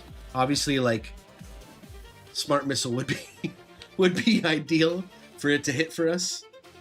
Maybe ILM if you're not doing some sort of space displacer setup because you had really bad luck with OA or Sharp Fort. I wouldn't mind it hitting GT or Spotlight. Those are acceptable. Another good question is, what happens when it completely deactivates an ultimate weapon? Does it then move on to another ultimate weapon and start, subtracting levels from something there? Or does it just stick to like the one ultimate weapon and that's it? Like once it deactivates it, like that's it. It's just locked in place until it dies.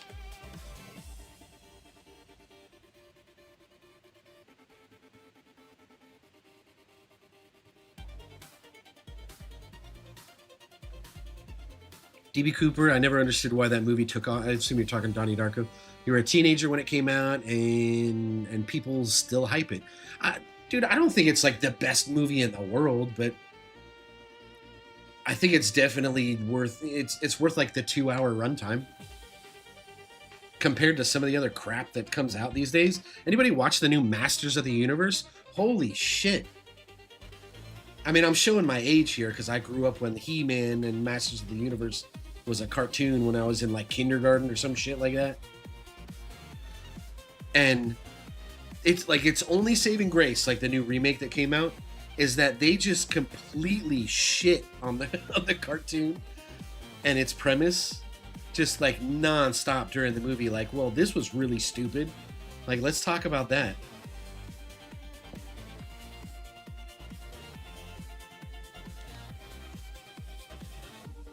Hey, thanks for popping in, X. It was great chatting with you. Dang, Zephyr, you see 9,800 waves in tier 21? Holy crap.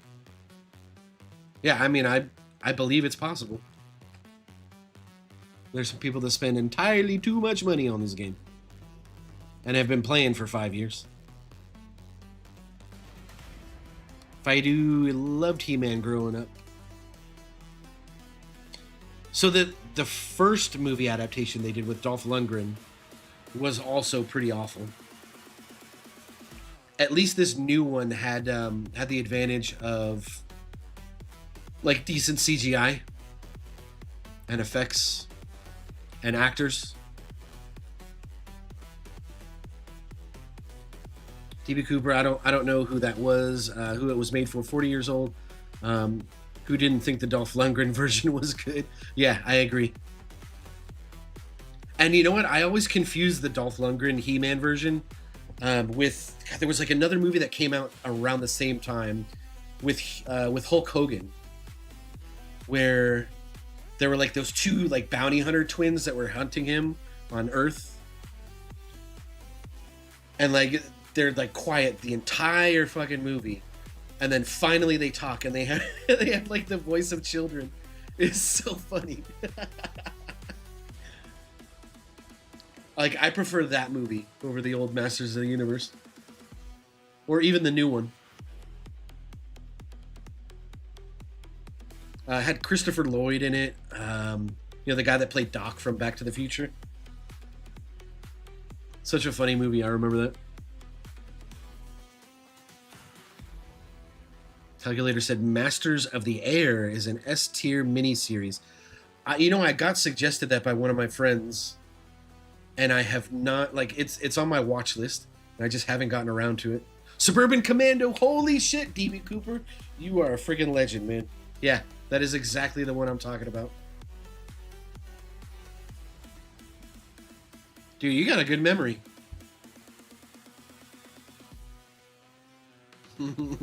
You're a dead man, Ramsey.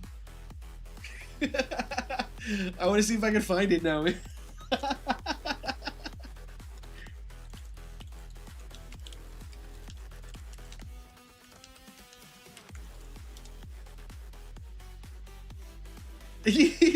Dude, that's the Undertaker. I think the Undertaker is one of the twins.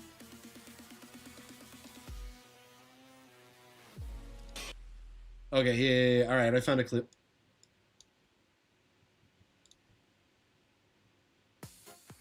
All right, let's pause that for a second so we can get our Suburban Commando on. This is decent enough quality, right? Hopefully you guys can see it. You're a dead man, Ramsey. No wonder you guys never talked. That's the Undertaker, though, right? Like, I'm not tripping, right? It definitely looks like the Undertaker.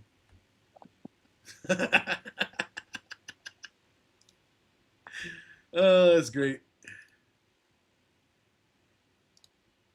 Who joined us in here? Hey, what's up, John? You caught me in the middle of my stream. Are you on Twitch? Twitch and YouTube. I am coming. Just know that everybody can hear you right now. So if you're uncomfortable being heard on stream, yeah. Just giving you a heads up. Okay, it was WWF wrestlers. That and No Holds Barred. Okay, yeah. I knew there were like quite a few other wrestlers in it.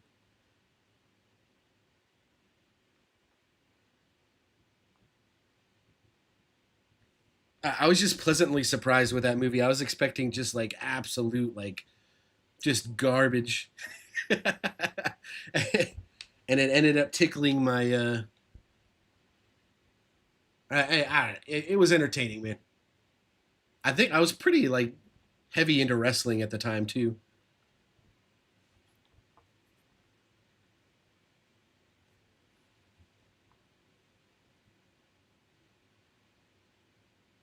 No, by today's standards, and even by, like, you know, when it came out, by the standards then, it was a horrible movie.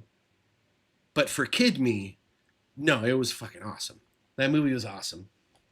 And you'll never convince kid me otherwise. What's up, D Knowles? Is that you, John? Hello, John. No, it's not. Oh, okay. Well, welcome to the channel, D Knowles. This is good to have you.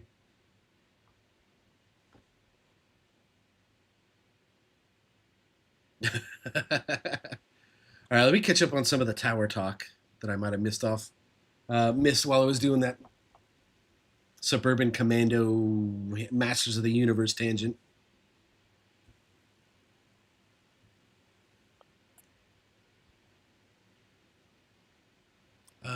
Zephyr saw 9800 waves in tier 21. If they do another tourney, it needs to be built to last. I agree with that as well. X went to sleep. I do loved He-Man. Masters of the Air.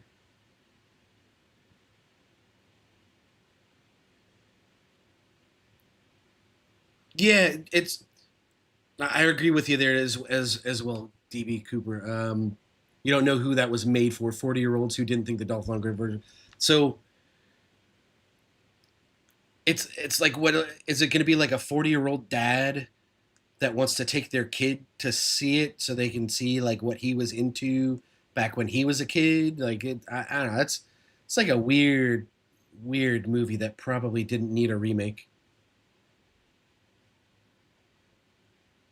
And I feel like it didn't really take itself as seriously as it could have. Like, imagine like an R-rated, like super serious, like action version of He-Man. Like, that would actually be badass. I would watch that.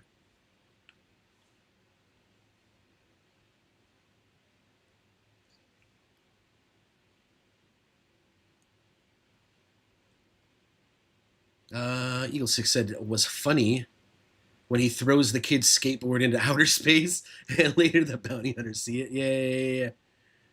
I remember that. There's John. John T. Say hi to my friend John, who's in chat now. Say hi, John. What's up? Are you guys talking about Space Commando? Suburban Commando. Yeah. Suburban Commando? Yeah. I was talking about the two bounty hunter clones where like the whole movie they don't say shit, and then like right at the end, like he's got like the voice of a child. The high pitched voice. Yeah, he's like, "You're a dead man, Ramsey."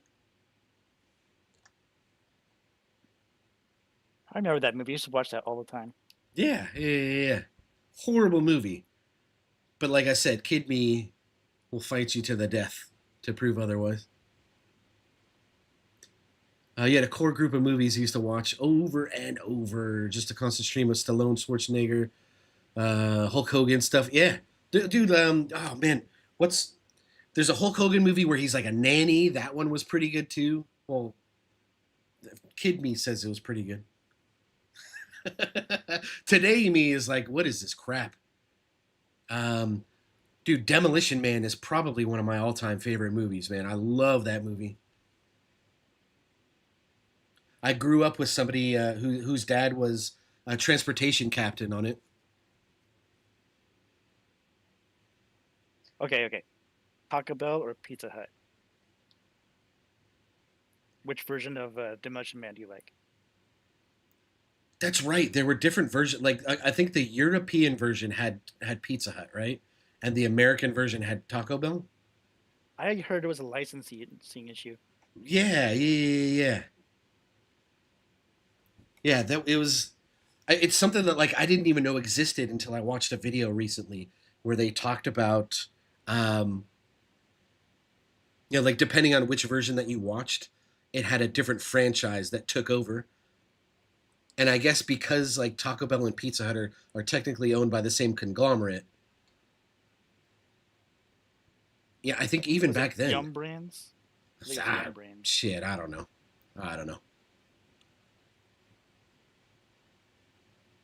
But it was right around the same time. Like when that movie came out, it was right around the same time Yes. you started seeing like Pizza Huts showing up inside of Taco Bell establishments.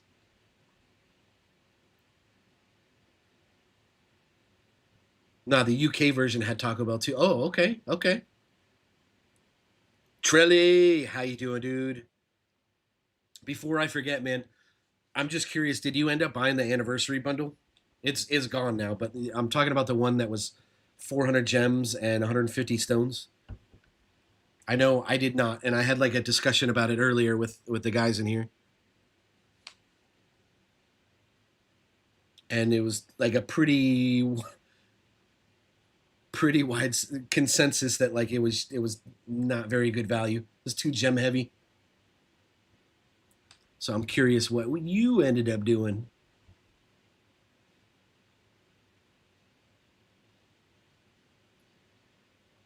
Oh, dude, Army of Darkness. There you go. There's another one of my favorite movies. It had a bunch of different versions. You must have just watched the same YouTube video that I watched like a week ago or something like that, where it went over like all the different things that they had to cut out of the theatrical version.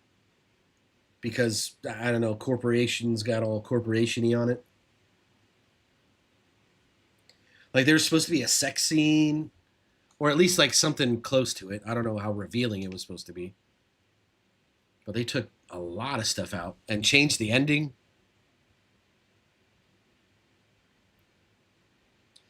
It's one of the few movies that I purchased on Amazon to be able to watch whenever the heck I want.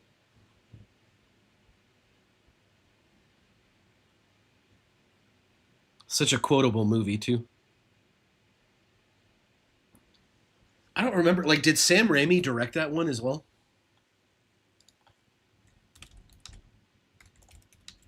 We're gonna find out.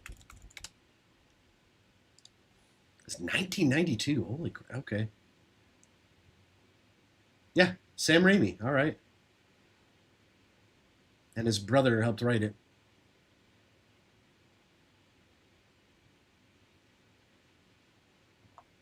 Such a good movie, man.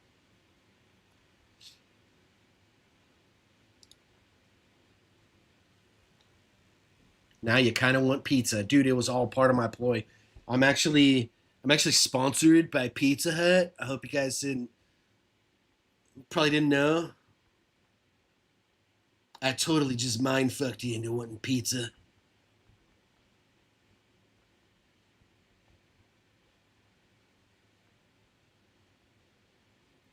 Hey, la, you made it upstairs.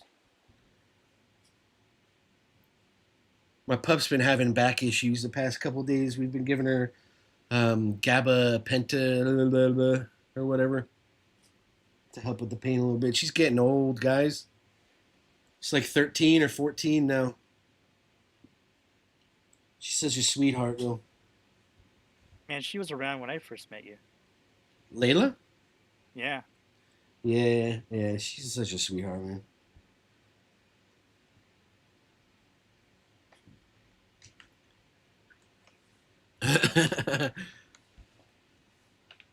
Honey, you got real ugly. Yeah, so many quotes, man. This is my boomstick. Hey, thank you for the sub, John. Appreciate you, bud. Can you believe it, guys? My alerts are actually working. I fixed them finally.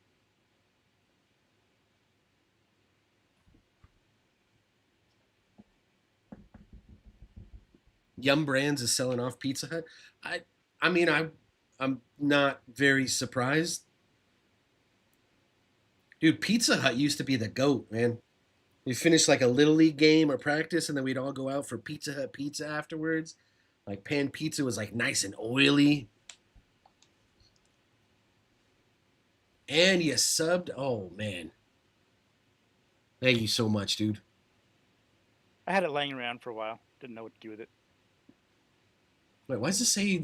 Okay, it says YouTube. Was that a Twitch sub? Yeah, it was a Twitch sub. I appreciate you, man. Yeah, I'm watching both, just so you can get the numbers. Oh, dude, or my number. That's so sweet of you. Yeah, I have a Prime sub laying around too, man. And it's all Zephyrs, as long as he goes and watches Donnie Darko.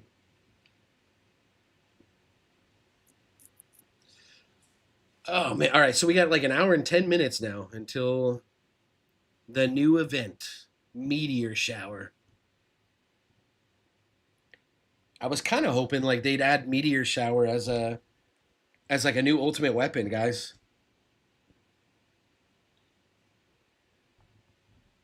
What do you think? Papa John's is better, or Domino's if I had to. Couldn't tell you the closest Pizza Hut now. Right? Yeah. Like Pizza Hut just doesn't exist anymore, man. At least not around near where I'm at. I used to get Papa John's. Like that used to be my preferred one.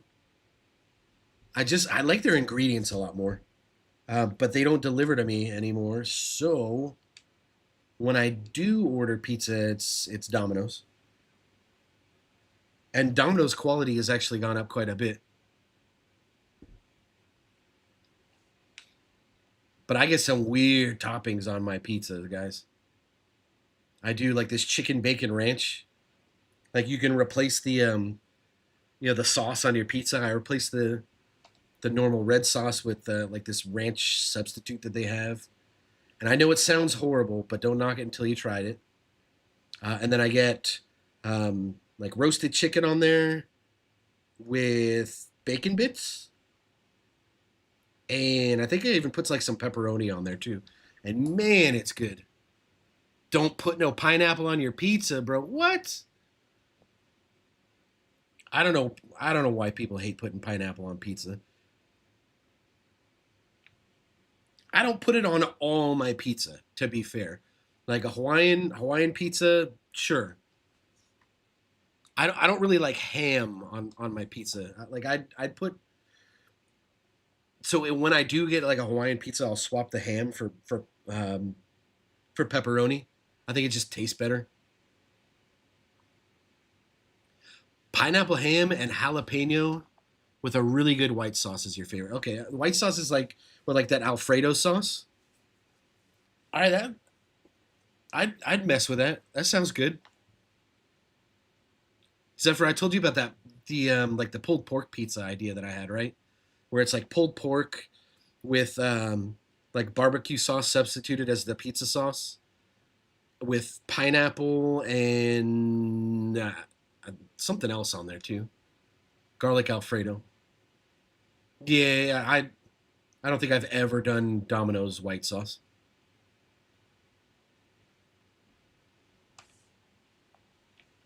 Anchovies get a bad rep. Eagle 6. I agree. I like like the right amount of anchovies on pizza is good. It's got this like really weird like salty taste to it. It doesn't really taste fishy to me. But it's like this really like the saltiness is if it's just distributed properly on the pizza, it's actually really good. And maybe it's just an acquired taste, but it gets a really bad rep.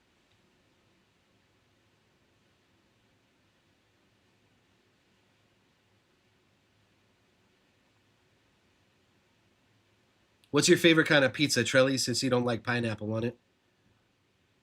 And I'm not asking so I can like trash whatever you like. I'm just genuinely curious.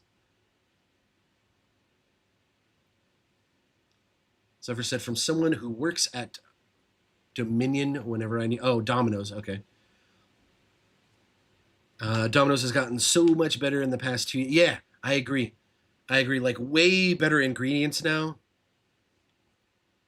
Way better deals too, man. Like I noticed like they have that carryout deal I think that's going on right now. What is it, like $6.99 for carryout, $7.99? I need to stop talking about pizza. I'm starting to get hungry. And talking about it this much, man, like these dudes need to start I need to get sponsored by Domino's, man.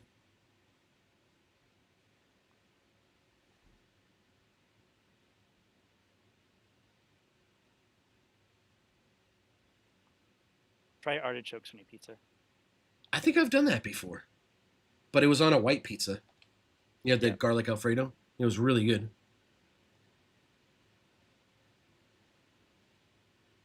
New says, not very often, but I like putting some onions and mushrooms on my Hawaiian pizza. Okay. I think only time I put onions on a pizza is if I'm getting, like the supreme pizza where it's like everything, like pepperoni, mushroom, black olive, green onion, green pepper, like all of that kind of stuff. Onion tastes really good on something like that. I think mushroom's another topping that you can put on like any kind of pizza too. It's really good.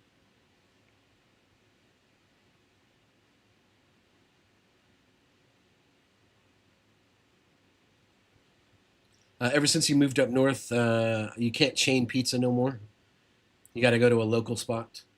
I agree, dude. As soon as you get up and like into like the Northeast, there's just too many like good mom and pop stores that make pizza. Chain pizza just does not come. I mean, it'd be like the same thing. Like if you went to Philadelphia and you wanted to get a Philly cheesesteak, and you went with like like some chain chain franchise place that makes Philly cheesesteaks instead of just going to the dude on the corner that's been, his family's been making it for like 80 something years and have perfected like the recipe. Instead, you go to some like chain franchise garbage. It's the same thing in Texas, man. Like, there's so many mom and pop like barbecue places out here, and like those are the places you hit up. Anybody you see, like only tourists go to like Texas Roadhouse, and I'm not saying Texas Roadhouse is bad. Like they do a good job. So a lot of their establishments like make really good food, but like you don't come to Texas and like say I want authentic like Texas barbecue, and you're like let's go to a Texas Roadhouse. Like nah, you hit up like one of those mom and pop places. That's where you get good barbecue from.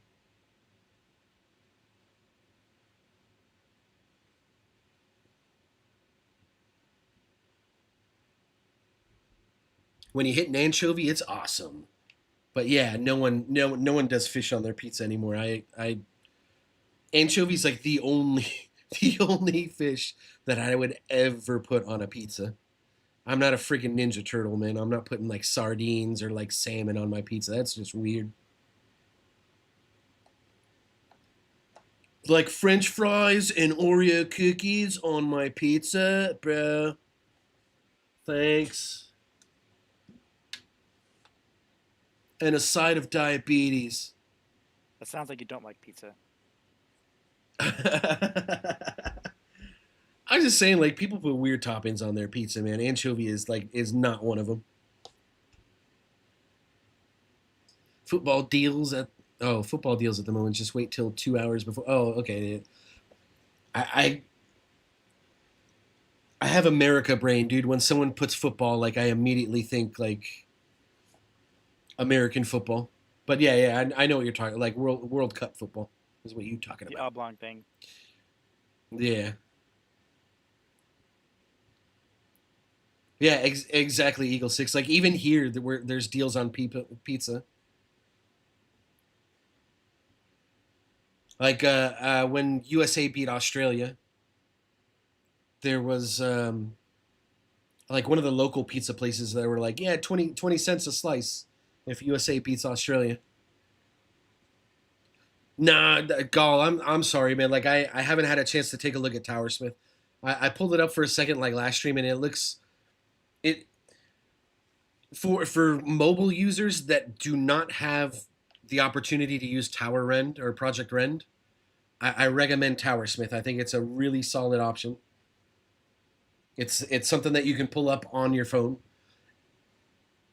which is not something you can get from Project Rend right now. And like I mean, even Effective Pass you can't really pull up on a phone. It just does not. It doesn't work too well on a phone when you're just limited space.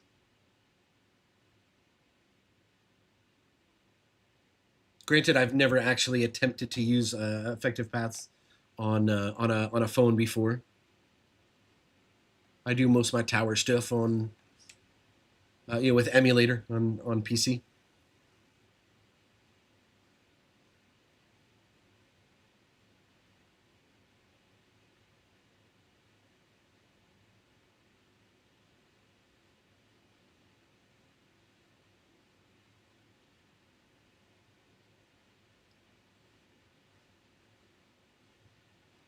So I think so. Eagle Six, you're asking like the USA team, like do Americans even like follow it? I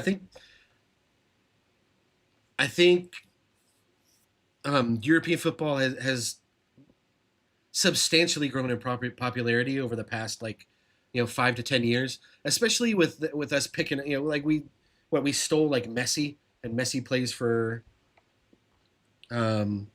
like a Florida team now. We've seen like a big surge in popularity. But I still wouldn't say it's like the national sport.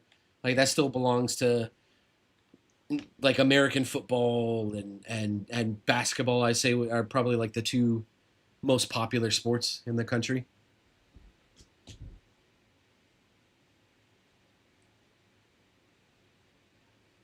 Which I mean, it's really a shame. I wish hockey was a lot more popular than it was. at least hockey's more popular than the WNBA. The day that changes, man, like, oh man. Yeah. True. Yeah, I mean, baseball's still up there. I mean, it's America's pastime, right? I just think it has like a smaller viewer base than football and basketball, unfortunately. Baseball is way more chill to watch too, honestly.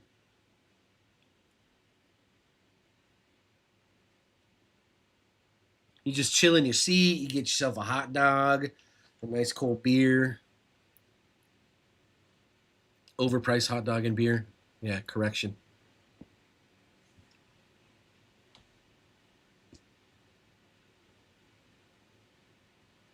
It's been a really long time since I've watched baseball.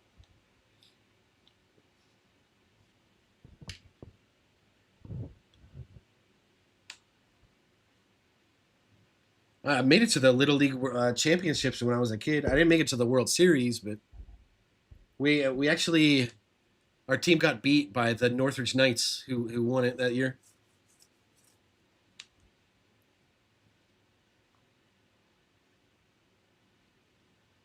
But like we didn't even make it out of state championships. I think we lost in regionals to them.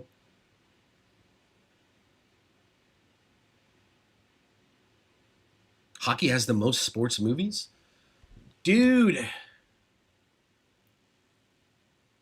That is actually kind of interesting. Let's look.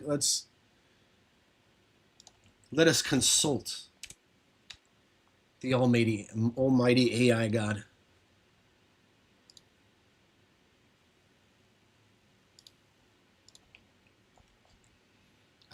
Which sport has? Hold on. Let's reframe. Which American sport has the most movies made about it?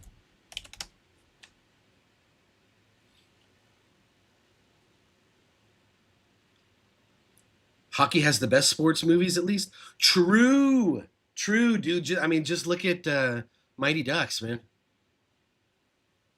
Look no further than the Mighty Ducks movies, which has so many plot holes in it, by the way. Okay, so baseball has an unusually deep movie tradition in Hollywood. Field of Dreams, that's a Kevin Costner movie. The Natural, that's one I haven't seen.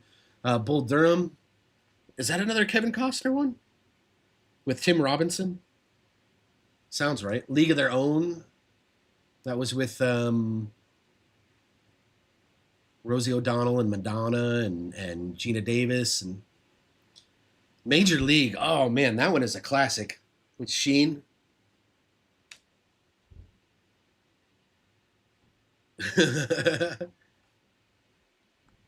Angels in the outfield.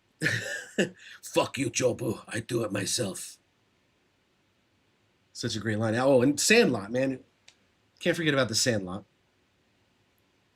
Actually, all of these are great. Well, the ones that I've seen, at least, like Sandlot, Moneyball, Major League. Those are all movies I grew up watching. Natural's good. Okay. Yeah, I'm not familiar with The Natural. Let's see. Oh, it came out in '84. Oh, okay. I have seen this one before.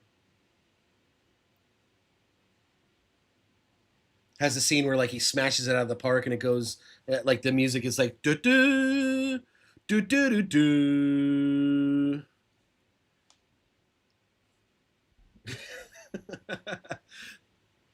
Oh, yeah, I'm familiar with that one. Was it Lou Gehrig? Is that one about Lou Gehrig or? Because there's another one about Ty Cobb with Tommy Lee Jones. Ty Cobb was a straight up prick, man. Dude used to slide at like steal second and slide into second with his spikes up. Would kick people in the face with his freaking spikes. Dude was an asshole.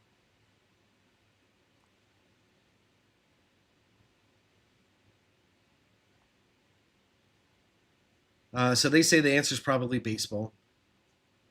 Let's see. We go to American football. We got Remember the Titans, Rudy, Friday Night Lights. Dude, they don't even mention the program in here. The program is probably my favorite football movie. They don't mention radio. They don't mention a single hockey movie in here. Like Slapshot, man. Slapshot is a friggin' classic, man.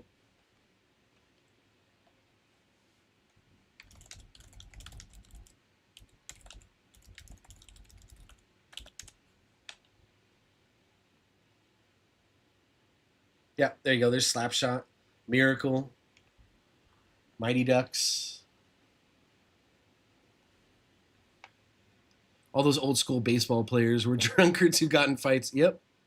The fact those same guys called Ty Cobb for going too far says a lot.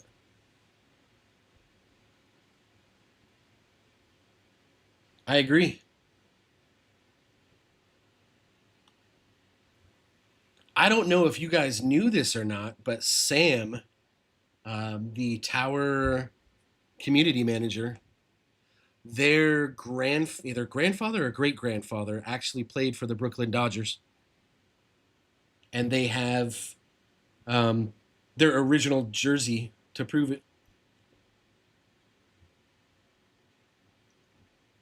So next time you chat with Sam, make sure you ask them, bug them about their famous Brooklyn Dodger pitcher, grandfather. Oh, Goon was another good one. Sean William Scott and oh man, I can't.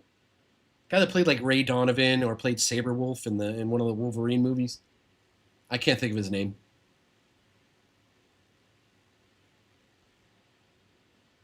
Spending stones for version 29? Yeah. Of course. Or do you mean like saving stones for V29? I have way too many things that I still need to get. That I probably won't be saving unless they announce something ahead of time that like something that makes me want to save them. Yeah, I figured you meant saving. Thanks for clarifying, though. Go.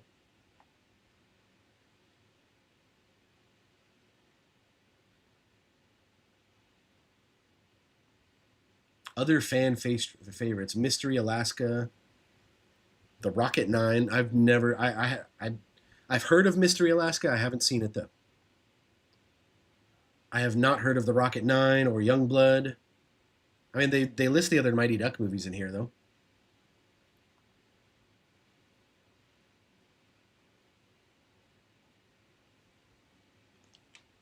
It's so I'm just not at that part of the game yet where I have everything unlocked that I want already. And so like I save for like whatever stuff they add later on. I haven't hit that point in the game, so it's hard for me to want to save for something that I potentially can't even get or make use of. Just look at version 28, right? When they added like bot synchronization. Like I don't have enough medals to unlock all bots really. Like I'm not at a point where that would be worthwhile for me. And so I can't even take advantage of synchronization stuff either. So for me, like saving stones doesn't quite make sense. Like there's just too many things I need now. Yeah, but you don't spend stones on dissonance.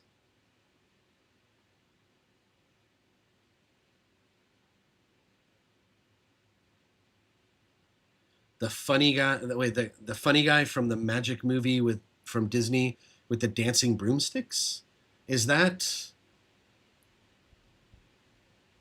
Bedknobs and Broomsticks? You're talking about like Dick Van Dyke, I think, right? Yeah, imagine being able to save stones. Dude, I wish I was at that point in the game.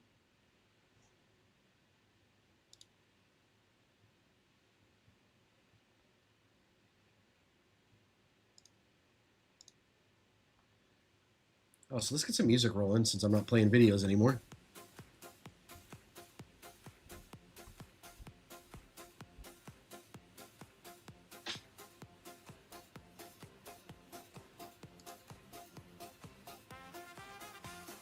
All right, so let's see. We already covered anniversary rewards. We covered People buying the anniversary bundle. I don't think I got an answer from Trelly. Either that or I missed it.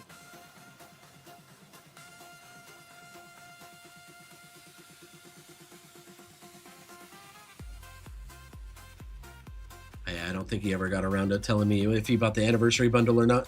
I was curious, though.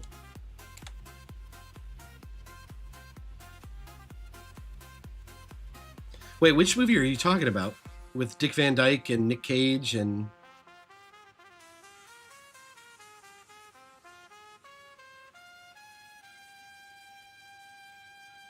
The Rookie is a great one with Dennis Quaid.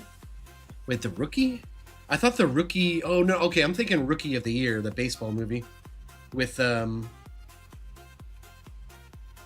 like, Henry Rowan-Gardner. The guy with the trick fastball because he broke his arm. Now, I'm not familiar with The Rookie. Dennis Quaid, huh?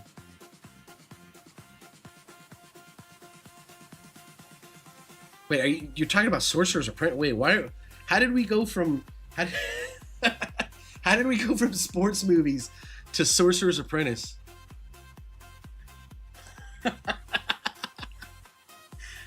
Oh, That sounds like something I would do. I'm just gonna be honest with you here, Eagle Six. Like, I thought that movie was really, really bad. But it's one of those movies where it's like so bad that it's fun to watch because of how bad it was.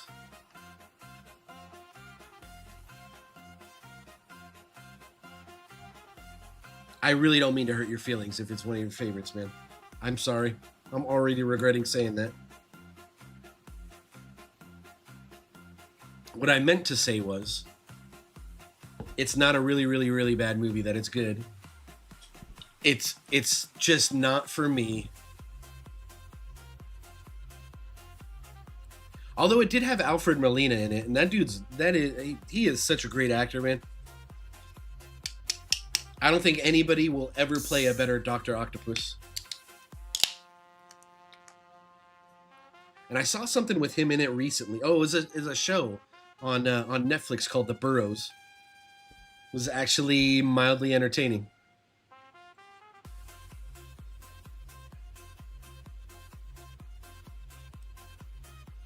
Did you watch Murderbot? Murderbot? What the heck is Murderbot? It's got Alexander Skarsgård. He plays a AI robot that goes rogue. But instead of wanting to murder everybody, he's like pretending it never happened. Oh, it's on Apple TV. Okay. That is why I have not seen it. I actually have access to Apple TV, so I could give this a watch. They did the episode similar to Mandalorian, where it's like 20 minutes and like 6 episodes. Oh, okay. Well, So it's quick. It's a quick watch. It got pretty good ratings. It's like a 7.4 out of 10 on IMDb right now. Yeah, it's got some good comedy in it, some action, but not very much. Okay. I think it's mostly the story and. Oh, okay. This is a different Skarsgård than I thought it was. This is the older brother, right? I think so, yeah. Okay. Yeah, I don't see him in too many things. But I'll give it a watch. Yeah, he sort of played in one of my favorite movies that you probably don't like either. Oh, okay. What's that? Battleship. The one about the board game? Yeah. Yeah. All right. Yeah. You were correct in assuming I'm not a fan.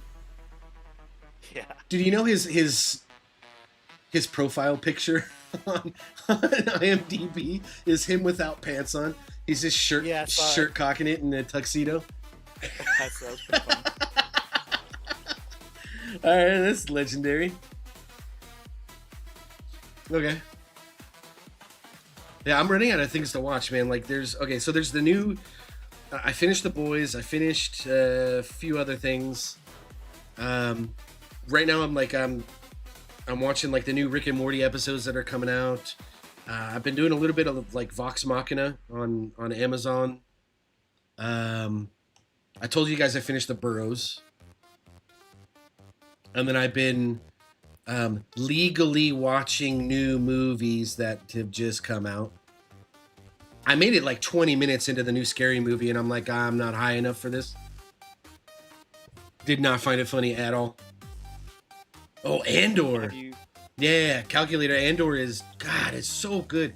Out of like the sea of absolute trash that Star Wars has been putting out recently, Andor is just like this diamond in the rough, dude. It's such a great series. You were going to ask a question, John. What's up? Have you watched? Do you like Jack Reacher, the TV series? Yeah. Not the one with Tom Cruise. I like the Tom Cruise films, but even if he looks nothing like how like Jack Reacher is supposed to look, but the series on Amazon, yeah, I've seen it all. How about Jack Ryan? With Krasinski? I think so. Yeah, I've watched all those, and I watched the movie that came out. Nice. What'd you think? I enjoyed the TV series more than I did the movie. Okay, yeah. And I enjoy like the earlier seasons more than the later ones. Go ahead, Lala. All right. Good girl. You're just talking about Andor. I like how it leads up right up to. Wait. Hold on. Don't spoil. Oh, no spoilers. Yeah, I think Calculator's like right in the middle of watching the series now, so I don't want to. Oh no, it's common knowledge that thing I just said. Oh, okay. I see. Like I didn't have to watch a TV show for it. I didn't look at like anything like going into it, so the fact that it like ended up going where it did was kind of a surprise for me. You just gotta be a Star Wars nerd. Yeah, I guess I'm just not a huge Star Wars nerd. I just know that I'll never watch The Acolyte. No. You're probably saving yourself there. Yeah, for sure. I wasn't even that big a fan of Obi-Wan. Like the payoff was huge though. Like all the stuff at the end, like the Obi-Wan versus Darth Vader, you know, that was great. But everything leading up to it was Jesus, dude. Like, I agree, Cooper. Like Jack Ryan really started turning into action slop at the end. But that's because like Tom Clancy isn't around to, you know, it's like it's no secret, like dude's dead. Like the dude in charge of writing the actual good versions of those stories, you know, he's not with us anymore. So they're just taking his intellectual property and like, this is Tom Clancy's Jack Ryan. Like similar to what they're doing with James Bond now too, man. Like it's Ian Fleming's James Bond, like, or 007. Like Ian Fleming's dead, my dude. Like anything new that you guys are coming up with now, like, is not Ian Fleming.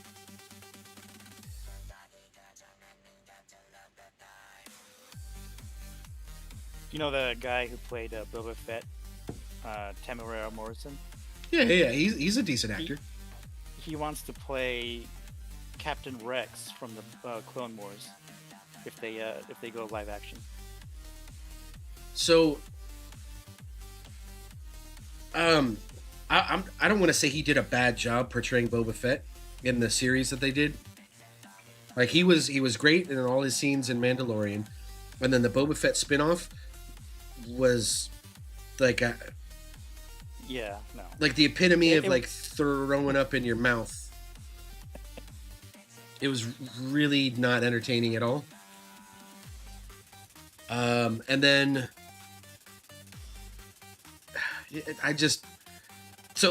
okay, you're gonna hate on me because I didn't watch any of the Clone Wars stuff. Like any of the animated stuff, I never caught any of it. And I know I'm missing out because I heard the Clone Wars stuff was actually, the animated Clone Wars stuff was actually pretty good from what I've heard. I think I was going through a time in my life where I was like really trying to put on like the adult persona. Like, I don't watch cartoons. I'm a grown man. I'm a grown ass man. I don't watch cartoons. So, yeah, I missed that train. It's unfortunate. Maybe at some point I'll go back and check it out. What's up, Mr. Duck Sauce? glad you hopped in here, buddy. Got about 40 minutes for the new event. Today is going rather well. We got a Tower T. We got a new event. We're just kind of chilling, killing time, talking about movies. If there's anything you... Rubber duck sauce. There's... 3 weeks ago, man. I was in a bracket with him. And he probably kicked your butt. He did. Yeah, he was way up there. Yeah, he's got a strong ass tower. Duck Sauce, if there's anything you want to talk about from the Tower T or version 28.3 or version 29 spoilers, or if you want to weigh in on like the fleet changes that they did, like please feel free to bring it up, man. I'm happy to go over that stuff again.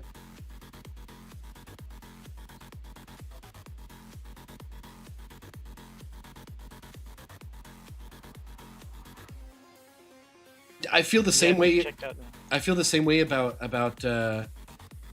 One Piece, DB Cooper.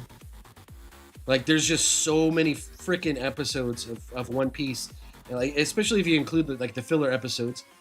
It's just so like daunting and intimidating to try and get into something like that. Just knowing like it's like a commitment, man. It's gonna take me a year just to get through like X number of episodes. And even then, like, I'm not caught up.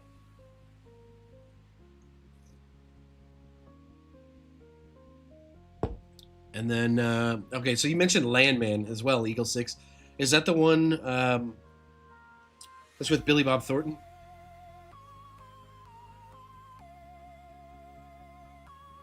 Sith loading. You know, I dude, like, all right. I was into anime when like Dragon Ball and Dragon Ball Z was like first picking up. So I watched stuff around like that era. And I think Naruto came slightly after, where I was starting to like put on the grown-ass man persona. And so I just kind of stopped watching anime and cartoons and anything like that. So I missed the whole Naruto train. But I heard a lot of good things. Okay, Clone Wars isn't bad. 133 episodes. And then I assume they're like, 30 minutes apiece.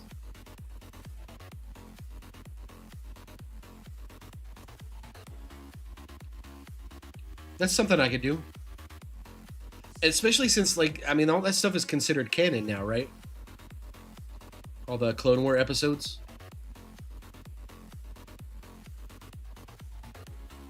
There was, oh man, there was another Star Wars spin-off with Jude Law, where it was kind of like Goonies in space.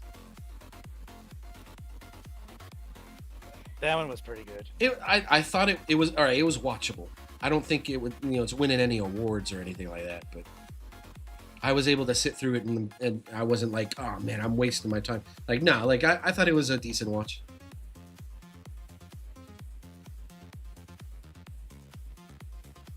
Yeah, it's the one with Billy Bob Thornton. Really good watch. New season of Silo? I can't tell what. Yeah, Silo. Okay. Yeah. Apple TV as well. Apple TV. Oh, okay. Yeah, not familiar with it. Skeleton Crew. I'll set up my Apple Plus thing on my PC here pretty soon, and I'll just start cracking into all those shows. Silo's good. Yeah, I mean, I have like no Apple TV, so I even missed out on Ted Lasso. All that. I did get caught up on Friends and Neighbors though. I thought that one was pretty entertaining. Well, it has its moments. They fill like all the boring part with like two random people having sex.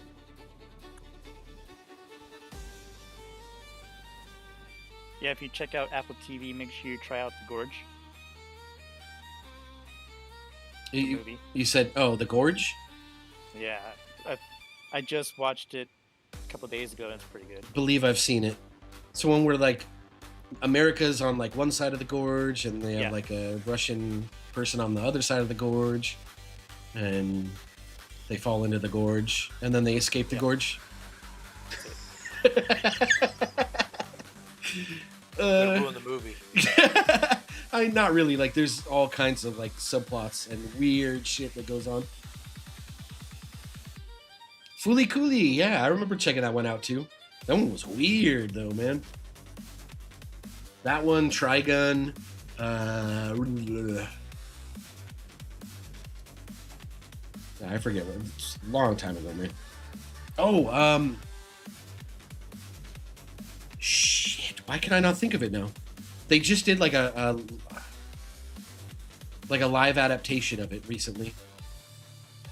It'll come to me.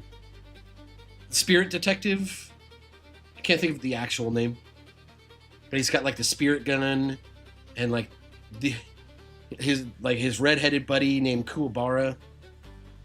Yeah, I don't know why I can't think of the actual show name though.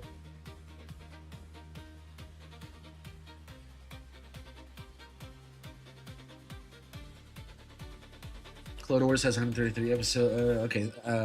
You think so? There are some callbacks to the live action shows. I've kind of given up on a lot of Disney Marvel shows, though. For good reason. It's been absolute shit the past like 2-3 years.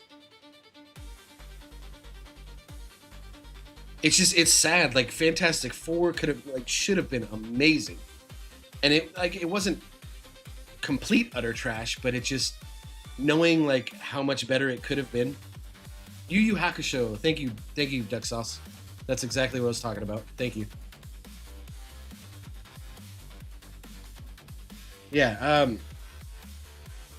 Fantastic Four was kind of a miss, in my opinion. I've got my hopes up for the new Spider-Man. That looks like it's going to be good.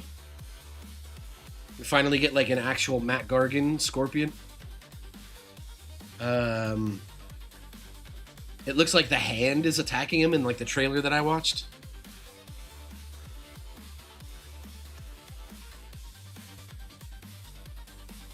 I forget what else I was seeing in there. Punisher.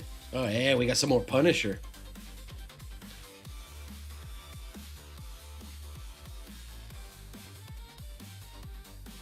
You know, I tried to get into Severance, DB, Mr. Cooper, but it was like, I'm intrigued by it, but it's like it's too slow for me from the beginning. I really like. I'll end up revisiting it because I do want to know like what the hell is going on. But I don't know, man. Like it was putting me to sleep.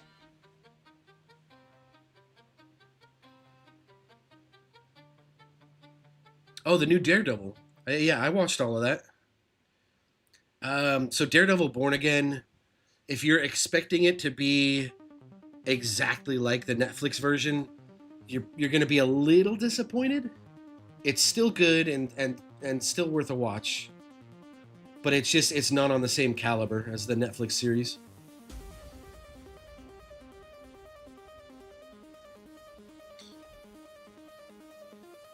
If you're 200 waves away from unlocking Tier 16, what research should you be doing to prepare for card masteries? I mean,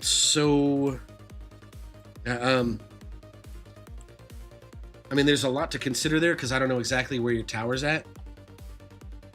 But if I was just like to cover like a wide array here, like you need to have the econ to be able to afford the mastery labs, right? So you probably want to get your econ in check. And it really depends on like what's holding you back. Why can't you get past 200 waves on tier 15? Is it, you know, are you an EHP tower? Are you a GC tower? If you're EHP, are you dying to chip damage? Are you dying to just like one shots? It's just like there's a lot of things that can contribute to you like not being able to get to, you know, unlocking tier 16.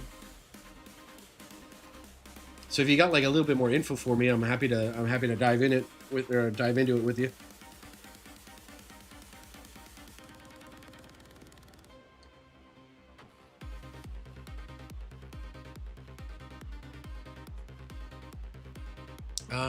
Eagle 6 and just rewatch the Ahsoka introduction episode, or the one where Luke arrives in the X-wing. Oh, okay. If you need some more Star Wars fix, because I didn't get into Clone Wars, man. Like, I didn't even know who the hell Ahsoka Tano was. Like, I didn't know what the hell that was all about, and I didn't know like her big bad guy that she was like Tardis. Like, I didn't know who any of those people were. I know now that like Ahsoka is Anakin's Padawan, right, from the Clone Wars. I've seen clips of that, so I know I at least like kind of know what's going on there. But I just there's like no attachment for me to that character just because I wasn't there for Clone Wars. Duxa says he really enjoyed the first 20 minutes of the Fantastic Four movie. They made what would have been the first movie into the opening credits. Wait, hold on. I think I read that wrong. I really enjoyed the first 20 minutes of the F4 movie. Are you talking about the Fantastic Four movie from... What was that, like the 90s or the early 2000s or something?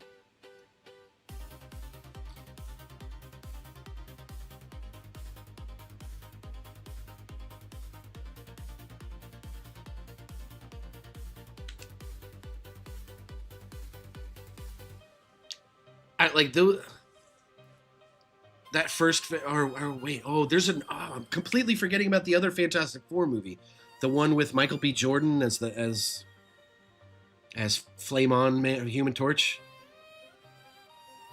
I completely forgot about that one too,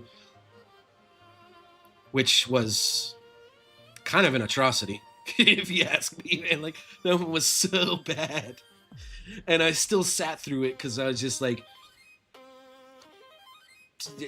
gargling friggin' Marvel semen.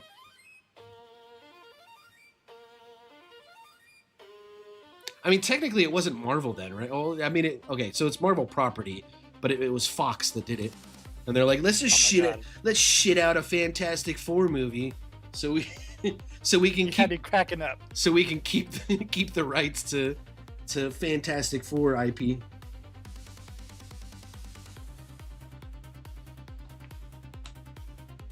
Punisher was good, but as per Disney, it was way too short. So much money, and they can't afford more than 30-minute show. Yeah. Like, both of the Punisher seasons were amazing. John Bernthal, like, absolutely nails that role.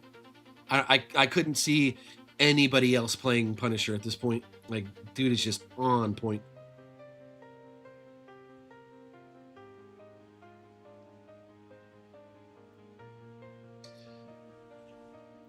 It's more the same with Severance season 2. Curious to see where it's... Shit, I didn't even know there was more than season 1. But if they're playing the long game, man, like, maybe it's something that I should... If it's one of those shows where, like, you have to force yourself through the slow stuff to get to the good stuff, like, I'm down to give it a shot. It's just... It's not going to be, like, a top priority for me for watching until, like, I run out of other things to run.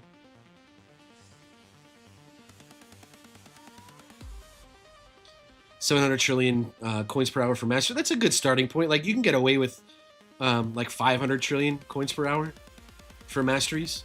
I think as long as you're making... Wait. 700 coins per hour. You mean like 700 trillion coins per day, right? Oh, yeah. Okay, yeah, you said that. You corrected yourself next line. Yeah, you can get away with like half a queue a day. As long as you're only like running one mastery. And then you're not spending coins on anything but saving for mastery.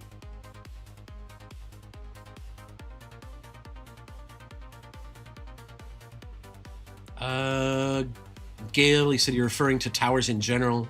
What if you're EHP? Okay, so if you're trying to push into tier 16, I mean, then you just... If you're dying to chip damage, you need more regen. If you're dying to one-shots, you need more health. I think permanent black hole definitely fucking helps.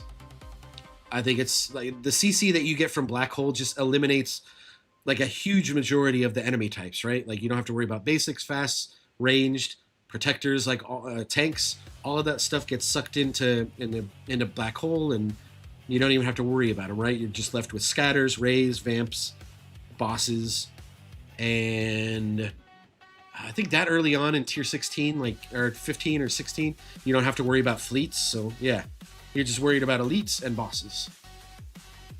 And for the most part, like that early on, bosses are not going to hurt you that much unless, you know, your HP and your regen is not where it should be.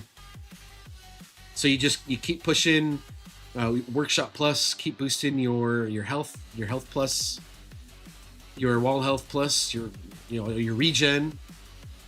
And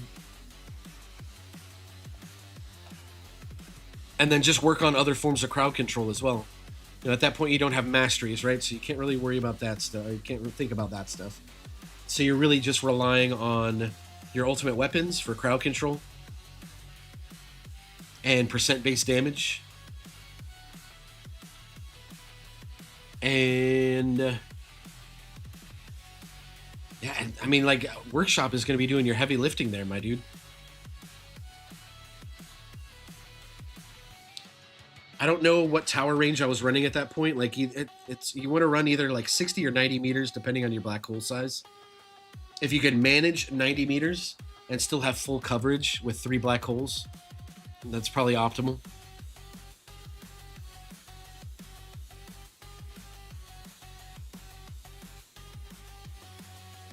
Eagle 6 said it didn't need to know who she was. We're so starved for Jedi and new Star Wars. She had me at dual white lightsabers. Dude, those were so cool. Just seeing those white lightsabers. Yeah, those things look awesome. And I know, like, different color lightsabers are supposed to mean, like, different things about the Jedi. And I'm not even gonna, like, venture guesses at what they... I know, like, red was supposed to be, like, evil. Or, what, you know, like, Sith only. And then I know there's something funny about purple lightsabers. But then green and blue were primarily like Jedi. And anyways, I'm not going to go all Star Wars nerdy on you. Because I am definitely not... yeah.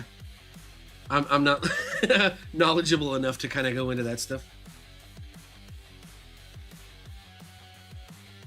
Don't get me started on The Acolyte. I won't. I didn't watch it. I'm never going to watch it. As far as I'm concerned, it doesn't exist. Ducksauce says the new Fantastic Four movie, they realized they didn't have to tell their origin story and basically said, you know what's going on, and didn't waste our time. Yeah, okay. I did like that about it.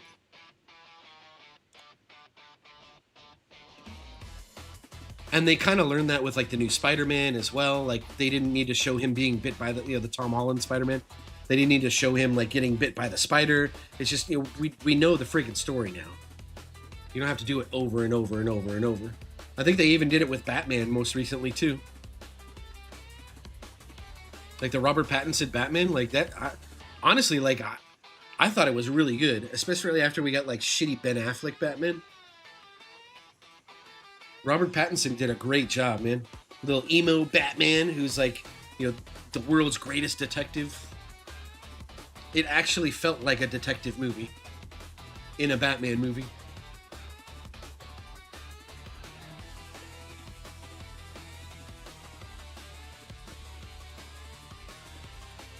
That's crazy. It's 2 years in between each season of Severance, Cooper.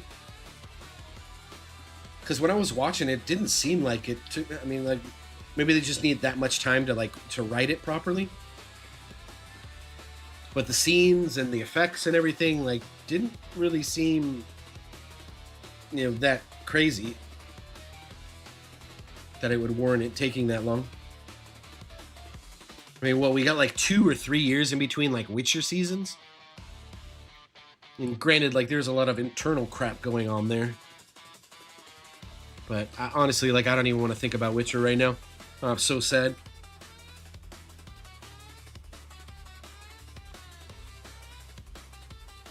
Why is that? Tell us more. Nope.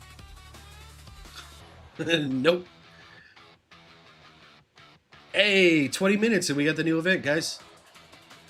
So if you're EHP, you maxed out Ultimate Weapon Econ Research, and if you're 200 waves away from unlocking Tier 16, what should you be researching to prepare for unlocking card masteries? I mean, like, just in case you didn't hear what I was going over before, you want to make sure your econ is in a good spot to be able to afford at least one mastery lab, which is about 500 trillion per day. I'd say that's like around like a good starting point for it. So get your econ in check for that if your plan is to run masteries as soon as you unlock them. And then the other one is just incrementally increasing, you know, defenses, damage reduction, your health regen, your wall health.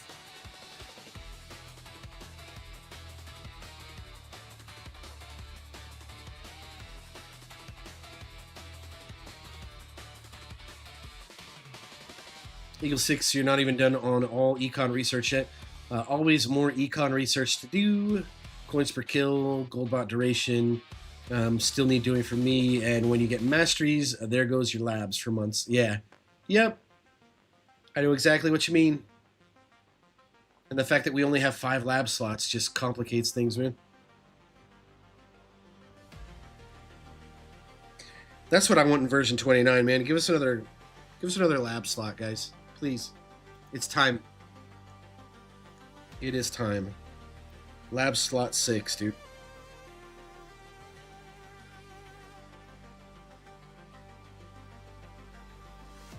Two years at minimum. Severance. Okay. So between season 1 and 2, they had writer issues, and I think COVID and the writer strike were Oh, okay. I mean, like, all that stuff kind of makes sense. Why it would take so long between seasons then.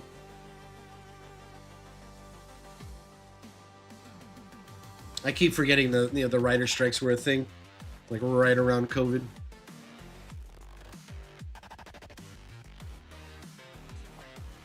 Eagle 6 says heroes got canned due to writer strikes. If you remember back then, the politics apparently took out the new Stargate reboot.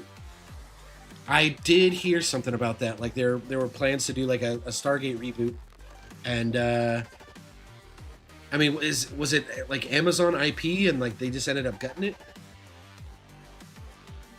If so, it's probably because they went super woke. They saw what's happening with Rings of Power and they started getting fucking smart.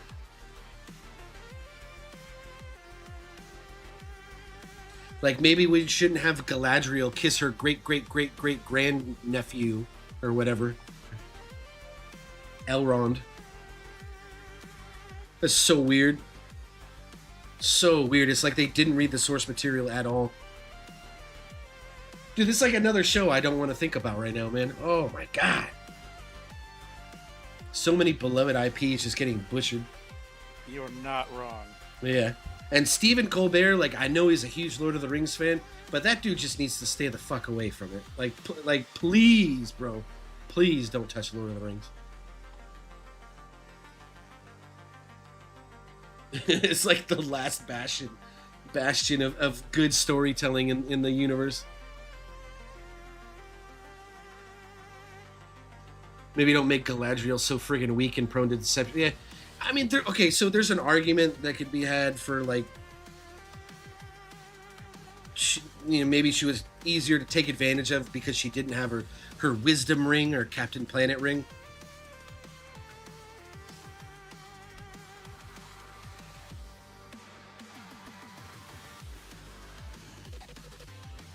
I was impatient, so I typed it again. Sorry, but no, dude, you don't have to apologize, man. I just wanted to make sure that you were here and you heard my response to you. I didn't want you to think I was ignoring you.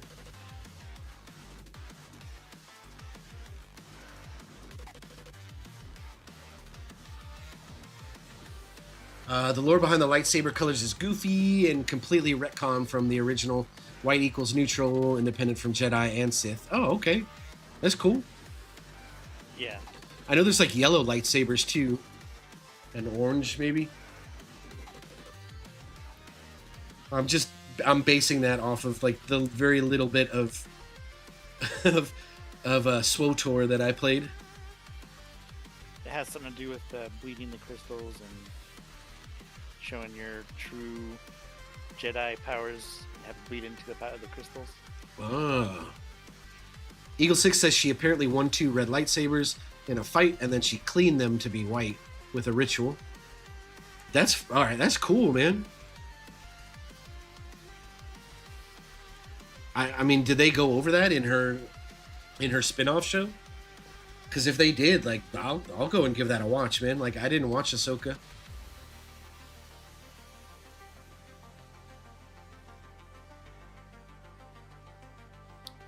Season 3 is going to be really good too. They aren't even filming yet, and it's been like a year and a half. I mean, if they have all their shit together and they're using like a lot of the same sets from season 1 and 2, like they could knock out filming in like, I mean, just a couple months. And then they'll probably spend like 3 to 6 in post. Maybe that's why I haven't heard anything about Severance, man. It's in like development hell right now.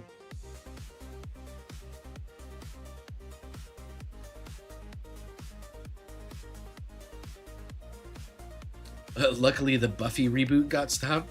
There was a Buffy the Vampire Slayer reboot. Oh, man.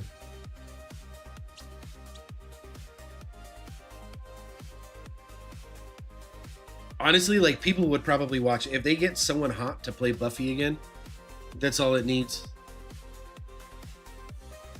And then you get a hot dude for like, the fangirls that like Buffy.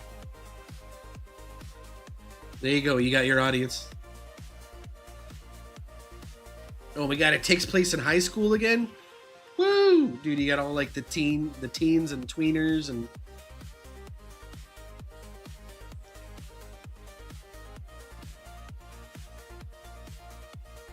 What's up, Scrawls? You made it. Oh, we got like 10, 15 minutes during the new event? 10 minutes, it looks like.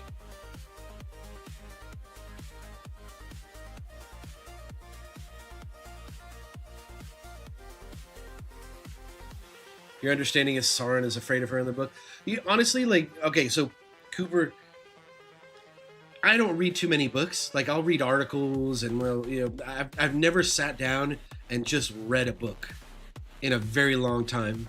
And I think a lot of what killed that for me was it being like a mandatory thing to do in high school. You know, you would go on summer break and it's like, okay, you have to pick 2 of the books out of this list of like 12 books, and like you're just required to read it during the summer. As soon as they made it a requirement and I couldn't just read something for fun, like that's what killed reading books for me. But if there ever was a book that I was going to go and sit down and read, it would be... Well, I've already read The Hobbit because I was required reading for high school. It would be The Lord of the Rings and probably like The Silmarillion. That's a good point, man. I should just swoop up an audiobook for it, man. I've already audiobooked like the shit out of like old Sherlock Holmes stories. I'm a sucker for those. I'm quite a bit into audiobooks right now. It's such a good way to do it too, especially when they get like good voice actors. Yeah. I am highly surprised you're not into Dungeon Crawler Carl yet. Oh, what? What? Dungeon Crawler Carl. The comedy in that book series is right up your alley. Okay. The audiobook is really good, and the author, the narrator, does all the characters, and he does videos on YouTube of him voicing the characters, and it's just hilarious. It was based on a Seth MacFarlane comic. Yeah. Seth MacFarlane's going to do the next TV show for it. Say no more, dude. I'm on board. I'll leave this page open so I remember to check it out. Holy shit, that is so cool. Let me know if you get into it, because I would be totally stoked. That's my biggest thing right now, my favorite book series right now. I've got a list of things that I'm like currently watching and that I want to watch in the future, and like movies that I'm looking out for when they're, you know, as soon as they're like streamable. But as soon as I get like a vacancy in like my time slot for watching stuff, like it's going in there. So this book genre is called Lit RPG. Lit RPG, okay. It's a book series about someone going through a dungeon, raising their stats, getting loot, fighting bosses, everything. Okay. And there's hundreds of books in this genre, and this is probably one of the better ones that's come out so far. Okay. Yeah, dude, I'm on board. Say no more. I think last month it was top 5 in Audible The apocalypse will all be genres. televised. across all genres. Top 5. Damn. Okay. Yeah, I'm in. Yellow equals spying, blue equals bravery, green equals wisdom, and then purple was something as well, right, Cooper? Because that's what Mace Windu was using. And purple was like they're Jedi, but they have like dark side training or something like that. I remember seeing. Oh, that's literally like the next thing he says. Purple has something to do with channeling darkness without giving in. Sam Jackson just wanted a cool color. Yeah, but they had to give it a backstory then too, right? If they're gonna give Sam Jackson the cool purple one.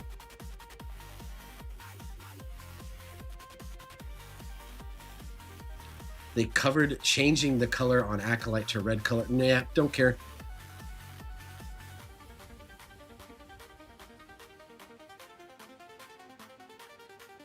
The video of George surprising Sam Jackson with the purple saber. Yeah, I remember seeing that video. You saw that? Yeah. He was like, dude, he was so stoked just to get a lightsaber. But the fact that it was purple, he was just like, hell yeah. Hell yeah.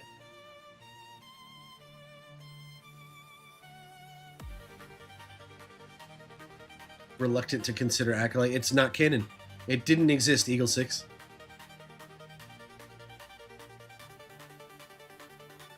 Scrawls, yeah. Was out with the waifu at a restaurant. We canceled the movie.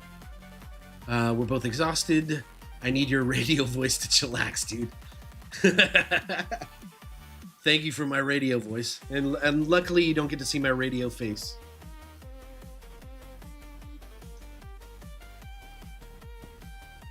Speaking of which, man, everybody's using these PNG tubers now. Like Giga has a PNG tuber of him. And I think X has a PNG tuber of him too. Like, I don't know if I want to do PNG tuber. I want to figure out how to use Blender so I can turn my friggin' tower nerd guy into like an actual 3D model. And then have him capture like my movements and stuff. Like, I think that'd be pretty freaking cool. Only problem is I'd have to talk in my tower nerd voice all the time. And that shit hurts my throat. Man, I'm not gonna lie. I have to record it in segments and like gargle salt water in between takes. I mean, wait, what am I talking about? It's an AI voice, right? Duck Sauce, what's DCC? It's in a DCC right now. It's really good. What is DC? Oh, Dungeon Crawler Carl. Yeah. Duh.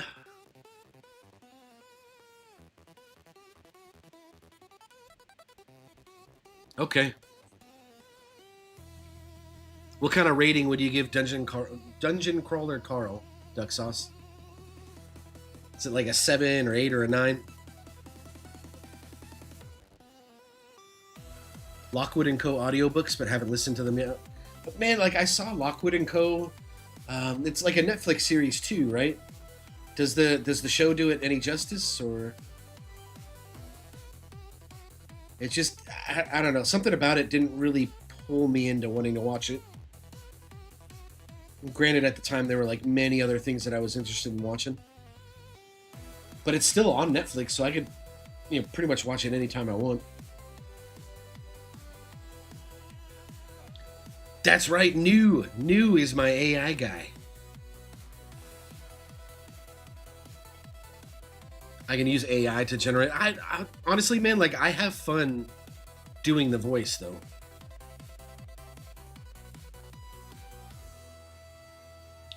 Lockwood & Co. is canceled. Just one see. Oh, okay, so the only reason, or the only way that you can get more of it is the book or the audiobook. Okay. Had potential. That's unfortunate, man. How do you guys feel about Wheel of Time? As it compared to DCC? No, I'm just saying in general. Like, what do you think of Wheel of Time? The TV show to me, I thought it was pretty good, but the TV show is nothing like the book. So That's what I hear. purists out there are hating it. Of course. Haters But gonna hate. I thought it was pretty good. The story. Wait, Wheel of itself, Time if you also read it- got canceled? Holy shit. I'm sorry, go ahead, John. If you read it, it's dry, slow, and you're probably going to gouge out your eyeballs. Okay. If you listen to it in an audiobook, you might have a better experience. But if you just want to watch it, the TV shows aren't bad. Just Okay. to give you an idea of what it's like. Huh. Yeah, like I'll be real, Coop. Like the first season and a half of Wheel of Time, I was locked in. I thought it was pretty solid, and then something happened, and I was just like, this is I don't give a fuck anymore.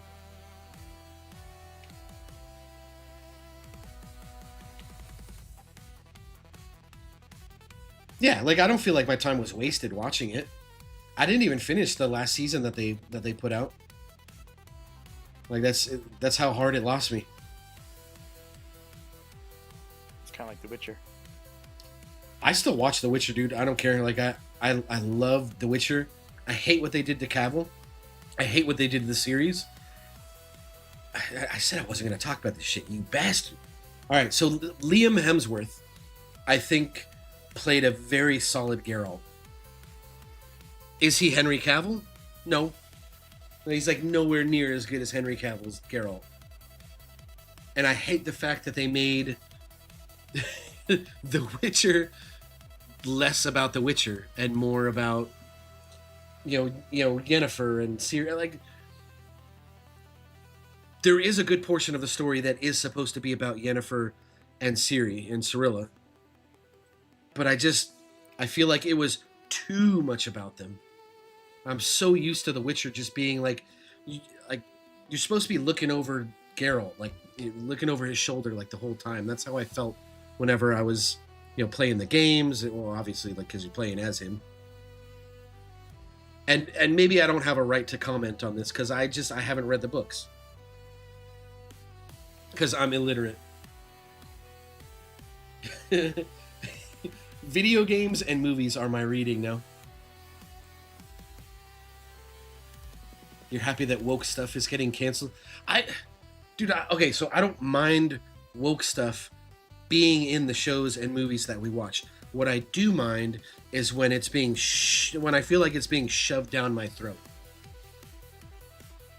Like it's fine if it exists, but as soon as you're like, this is the main focus of the plot is not about like, the Sith versus the Jedi. The Sith is, or the story's about. I'm getting fucking livid just thinking about it, man. Event updated yet? Oh, good catch. Yeah, looks like it just ticked through. Thank you for pulling me out of that stun lock, brosk. I appreciate you, bud. Let's look at this stuff.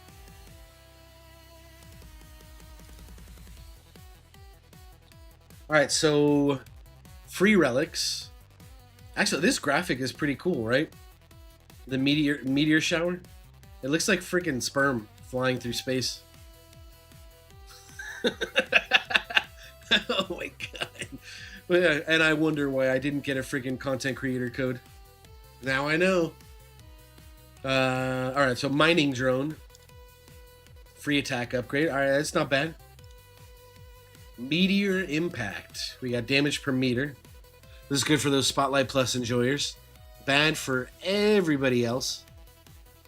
We got precious minerals, which looks like a dick and balls, I'm not gonna lie. Crit factor. And then we got asteroid belt. Health regen. Oh, damn. 5% health regen. All right. I like it. I like it. Wait, what do you mean no relics? I mean, it's a new event, so we already know you're not getting, like, relics that cost metals, right? So this is the tower skin. We got meteorite. And then a meteor shower background. I'm curious, like, what those are going to look like. When my run's done, I'll make sure I put them in and include them in the video so you guys can see what they look like.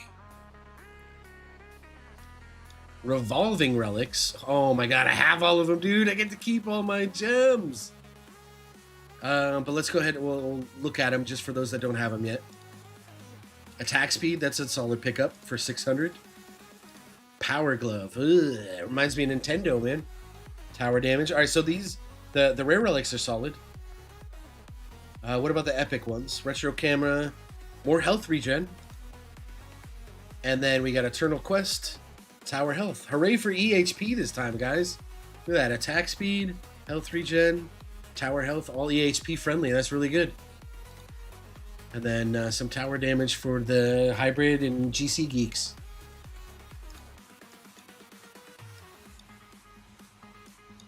Not bad. This is really good, though. We have extra medals to put towards our bots. Let's go ahead and unlock these.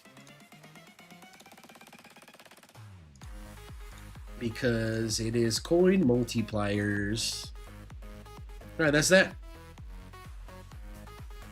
Not bad, guys. What are our missions for the day? Oh, okay, so event boost relics. If I was like a dolphin or like a free-to-play that occasionally buys event boost relics or event boost, would I buy this one? If I'm EHP, I'm gonna say maybe. The health regen relic is really nice. The crit factor doesn't really do anything for you except in defense disco runs.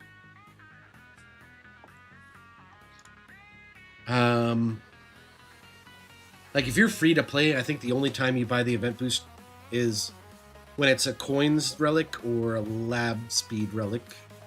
If you're a dolphin and you're EHP, I say go ahead and snag it. 5% health regen is worthy. I'm kind of on the fence there, man. Hard to say. It's your $15. You guys decide what you want to do with it. Let's see the mission. Today's event missions are basic enemies. Everybody will get this one done over time. And then the other one is slowed by Chrono Field. So unfortunately, if you don't have Chrono Field unlocked, you will have to try and snag it through perks. And your uptime is going to be kind of poopy. But you can still get it done just over time as long as you're picking Chrono Field each time. If you have Perma Chrono Field, like you don't even, like, yeah. You good? Not bad, guys. That's a decent new event. Let's catch up on your guys' thoughts, though.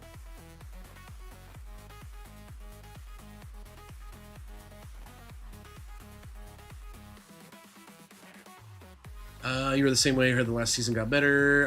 We're going to move on from movie talk and just talk event stuff. 9 out of 10 for DCC. Okay. Nope. I got to click those gems. All right, so let's see. As for Witcher, I'll revisit this stuff. I want to get your guys' thoughts on event stuff first. 5% health regen is pretty solid as EHP.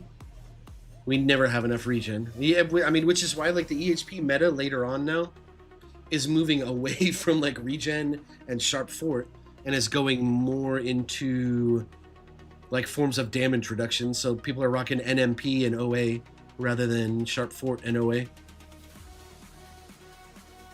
And so they're kind of scaling back on regen and going more into like package health stuff. That's the deal with the raise.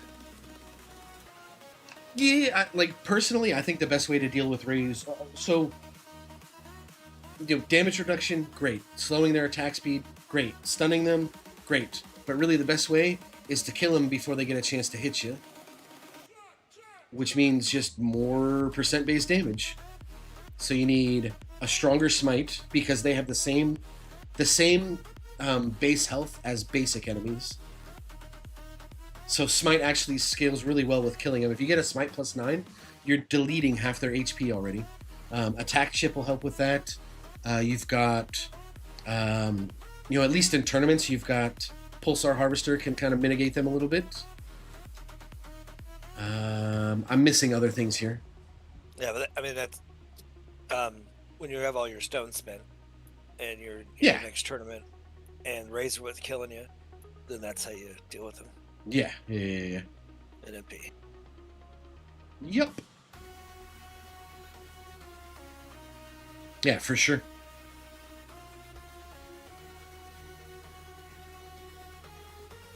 I'm watching your tower, and I'm watching the scatters don't get close.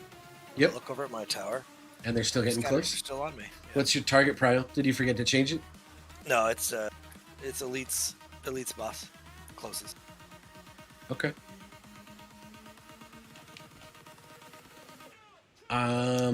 When I get him, I'm getting 2 to 4 at a time, though. Oh, remember I'm CF +8 now. Yeah, I mean, before you were CF +8, you were still deleting them before they got to your tower. Yeah. You make a good point though. You have enemy balance plus, so you have 60% chance for double, and I do not have that.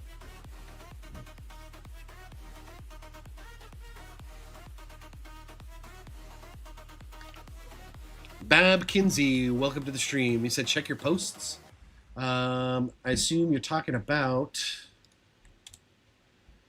Holy crap. Okay, yeah, that Reddit post kind of blew up. Dang. Lots of responses. All right, let me make sure there's nothing crazy on here, and then I'll pull it up on stream.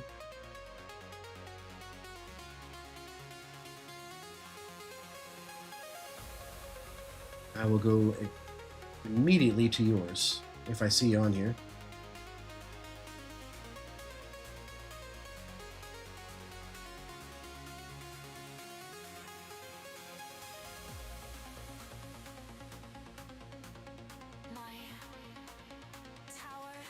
Holy shit, dude. Like, like the amount of discussion on this compared to the video is crazy. Epic. Wait, why did this Love guy it, get downvoted? How did you make this? It's beautiful. Man, why did he get downvoted? People are so weird. Looks AI made. Like, of course it's AI made. You think I'm not a freaking graphic designer. I can't come up with this shit on my own.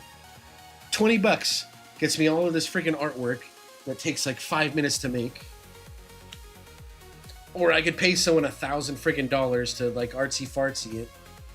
And have it be back to you in 3 weeks. Yeah, exactly. I mean, I would love to support an independent artist. I really would. But it's just not in the cards, man.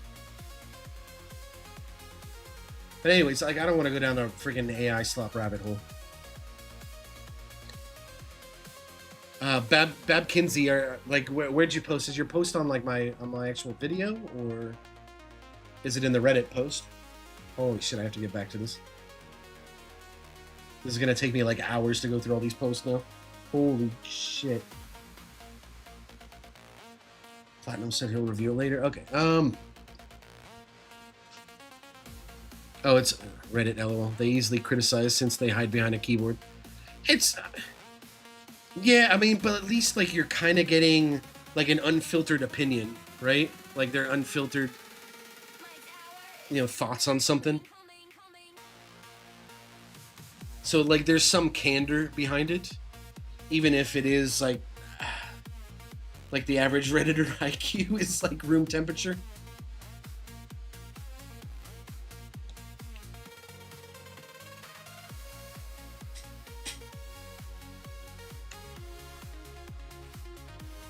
All right, so we'll go ahead and pull up YouTube. Maybe he's talking about there. How does Deathwave quantity help EHP? Question mark. I mean, Deathwave health.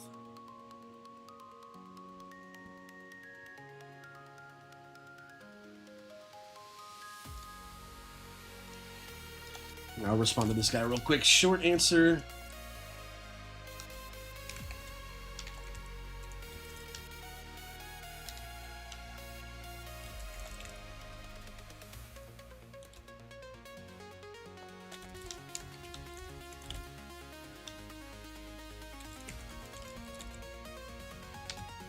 Let's see, build Deathwave.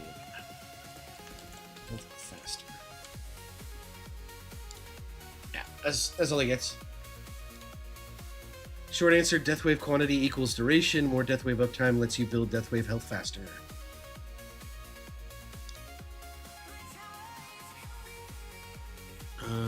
So Bab Kinsey, like I'm not seeing anything with your name specifically on it, either on YouTube or Reddit. But if you let me know your Reddit name, dude, I'll pull you up on there. We can go over your stuff.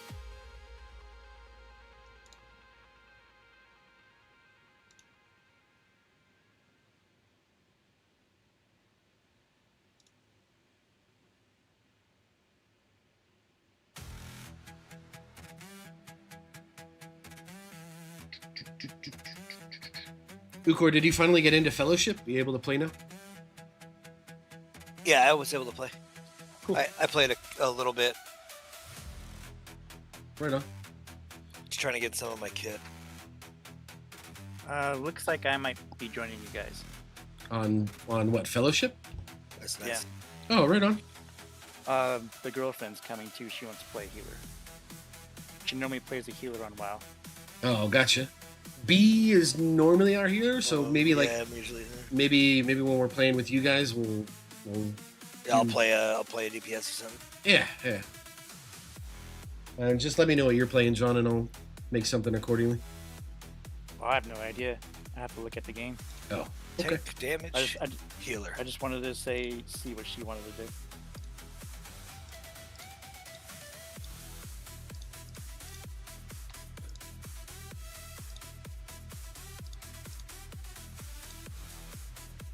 I finally unlocked tier 20, B. Nice. I hadn't done like a milestone run in forever. I was like, I'm pretty sure I can hit wave 300 in tier 19. Like, yeah, no problem. So it was nice for slightly better rewards from the daily missions.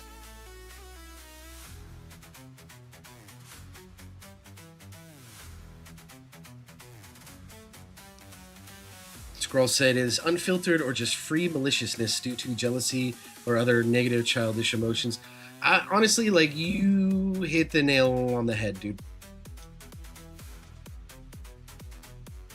That is how I feel about it as well. People just have a license to be an anonymous asshole. There is the opposite of that on Reddit as well, man. You can't just say that like everyone on Reddit is like that. I know quite a few people on this Discord specifically that are not like that at all. They're actually really nice people.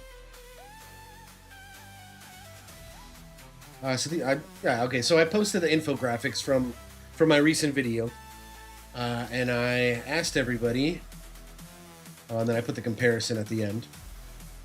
So I spent some time estimating the stone requirements for several paths into Legend. One thing that surprised me was that the gap between GC and EHP isn't nearly as large as I expected. After accounting for the key ultimate weapons, masteries, and module investments, both approaches end up in a fairly similar range of stone investment. I put together a few infographics breaking down the estimates and the assumptions behind them, as well as a comparison. I also made a short video explaining the methodology and conclusions. For players already pushing Legend, do these estimates look reasonable? And it looks like the top upvoted comment is from Platinum. He says, I'll review it later, or we'll review it again later, but you need half the masteries and submod investment you have to be comfy in Legends. I've got keys without crit chance, range, or attack speed mastery, nor Spotlight Plus. I also don't know if your EHP path works. I feel like a lot of people are misinterpreting the EHP infographic, because it's not like a set guide, because there is no set guide for EHP, and I think it's difficult to do anything like that. Like, GC has a proven path, where EHP is just like, okay, like which ultimate weapon did you manage to unlock? Oh, okay, you're stuck with Poison Swamp? Like, alright, well that kind of sucks for you. Like you know, no chain lightning. You need like 1750 stones to get chain lightning now. If that's the the kind of the path that you want to take, or maybe you get like shit luck and you don't get a black hole until like your 5th or 6th or 7th ultimate weapon. Like, what if you have terrible luck? It's hard to account for that. So I have suggested paths for people. I think inner landmines is like the path. Like, it's so easy to get inner landmine up and running. It's like 625 stones, right?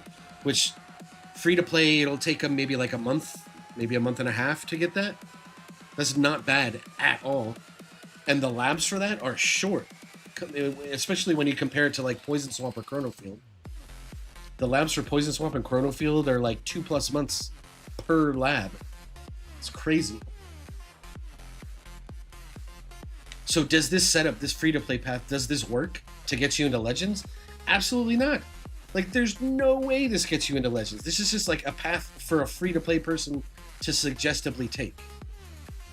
Like, this will be a step in the right direction for someone that's on that free-to-play path.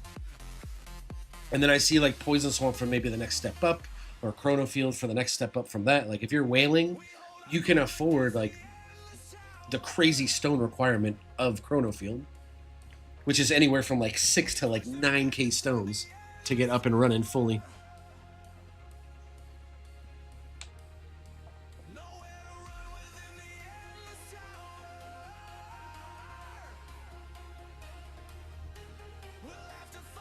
You like a regen just for attack disco if you're really just okay. Check my posts. I get caught up on you guys.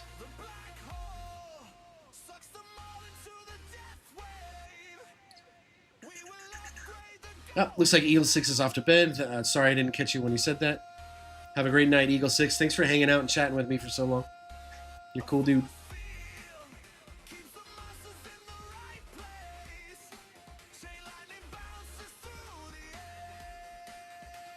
Of course, for every crappy individual, you got some good people. 10 bleh for one great.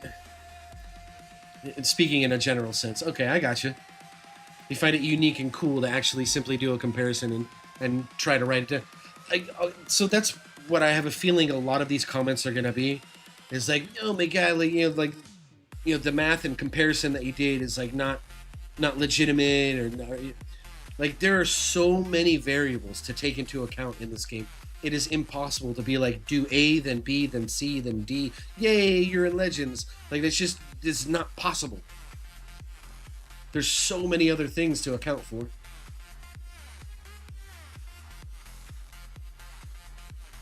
My start date was May 18th last year. So I'm at like 13 months right now. And I just finally got keys back to back. And I'm top 4K Legends now, as of last tournament. And that's not me bragging. I'm just trying to give you my stats right now.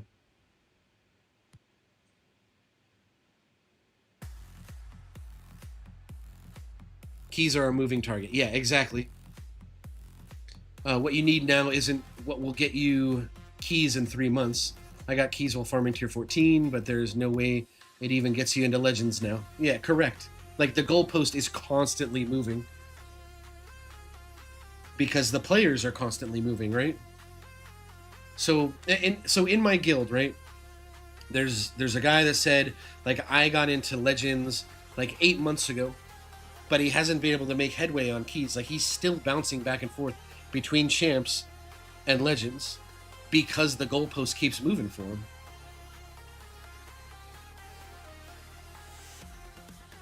Lifetime stones, I want to say like 75k.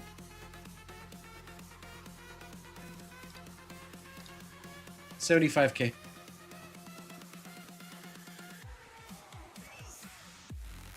So above average stones for 13 months. It's like whale territory, but not super whale. Like, I'm not swiping for gems. That's your guys' job.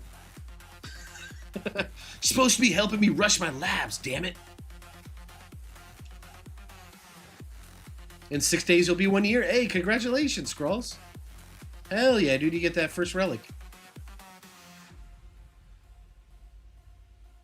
So I mean, like he makes a good point. Like he's got keys without crit chance, range, attack speed, mastery, but there's different paths to take. Like this is not like, hey, get this and then this and then this. And these, okay, so this first one, Audacious is one, right? Where it's like a no chrono field setup, right? I don't include,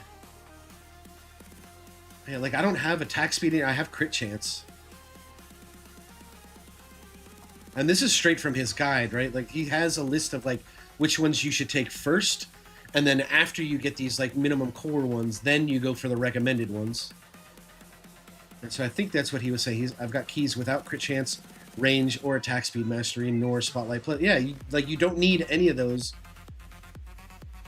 The damage, demon mode, and super tower are like the good trifecta. Yeah, exactly. And I've seen a lot of people say that Energy Net is a really, really, really good one to pick up early. Because bosses become like an issue when you get to Legends.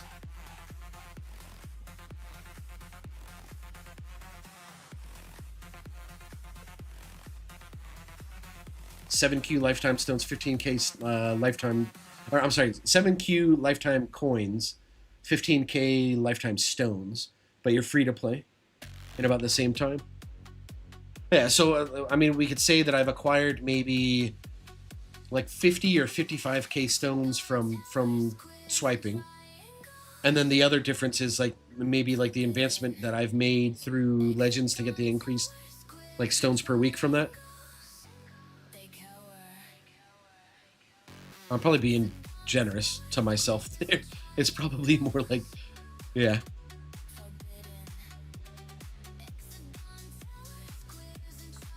Hey, it's just like if you're free to play, the stones that you spend, like if you're putting them towards econ, I feel like it kind of limits your progress tournament wise. In the long term, like you're gonna catch up if you're focusing on econ, but yeah, I'm not sure like which direction you should take it, man. And that's why I think like making an EHP guide is that much more difficult, because you're gonna have people that swear by econ, and then you're gonna have people that swear by like putting your stones into power. And there's arguments for both. I just know that there's proven cases of people getting to keys in Legends by just focusing purely on power. Varsity being one of them, right? Dude, I think had like 27K. No, he had 20. He said he had 22K lifetime stones when he made it to Legends. 27K lifetime stones, I think, the first time he got key, which was after 5 or 6 months of real time. But I'm almost certain dude swiped for gems so he could rush labs. I haven't asked him or them. I haven't asked them if that's the case, but I'm just gonna assume, because he's like way further than me on labs, and he started like 2 or 3 months after me.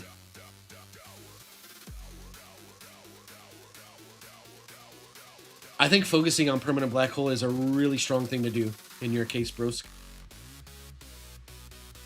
If you're gonna stay EHP and you're just gonna go pure EHP, dipping into damage on chain lightning is like it sidetracks you.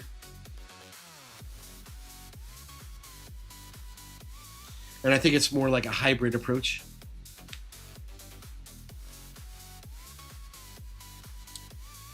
So let's see, SMT TMS kind of replies to him. He says he can confirm some of the EHP stuff is unnecessary currently. I stay in Legends with EHP and I don't have extra defense mastery. I mean, yeah. I mean, that's very true. I made it to Legends and I got keys without extra defense mastery. I only have second wind mastery.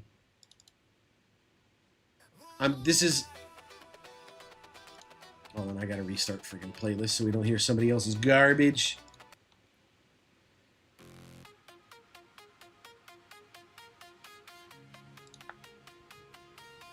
This is based on like Bonsai's EHP compendium. I kind of like drew my inspiration from that. And then I got input from a couple of the Council of EHP of like which card masteries you should be picking up. Now, like, I'm not saying that these card masteries are mandatory. I'm not saying, well, I mean, I do kind of label these as mandatory over here, right? Like what to start with. I don't think this means that you have to get all of these, though. Like, I only picked second wind mastery, and I was able to make it, but I also heavily invested into ultimate weapons and assist modules.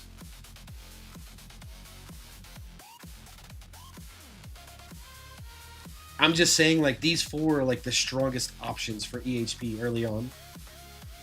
And I would probably prioritize, like, these 4 before I start touching any of the other ones over here in Section 2. Like, I wouldn't get attack speed mastery or like, slow R, I guess, is debatable as one of the, like, primary ones to get early on. Slow R is pretty strong now. But, like, Fortress Master, like, there's no way in hell I get wall rebuild speed before I get any of these over here in the mandatory section. Plasma Cannon, I think, is really strong, too. It's, like, another way to help you with blowing up elites. It's one of the ways I plan on dealing with Rays here, pretty soon. But, yeah, let's continue with his response.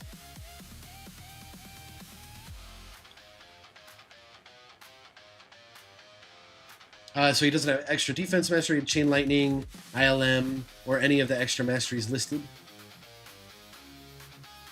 Yeah, I mean, I don't have ILM either. They're just suggested. They were paths that I suggest certain spenders take, right? Not to mention, I don't have half the other upgrades he mentioned. Only 3 Deathwave quantity. Like,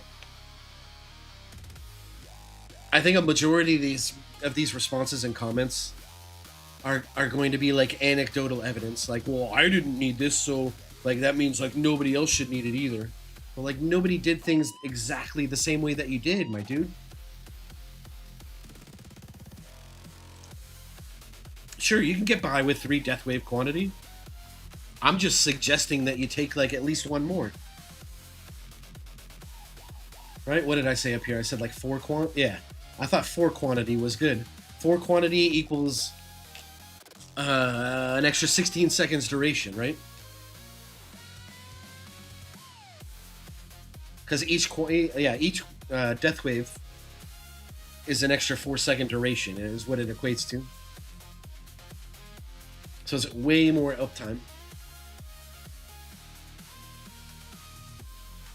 Let's see. You agree with Scrawls? Let's see what Scrawls had to say. For free-to-play, I strongly feel focusing on tournament and not coins as primary concern actually helps speed up tower development overall. I can obviously be wrong, but it's a personal opinion. Yeah, I mean, it is your personal opinion, but like free-to-play, like they're not spending money on the game, so we have to figure out like what is their primary focus. If their primary focus is they just want to see like the number of coins per hour increase, then like they're gonna make decisions, or they're going to want to make decisions that do that for them. If their primary focus and reason for playing the game is to not like progress in tournaments, like if they like it's possible they could care less about progressing in tournaments.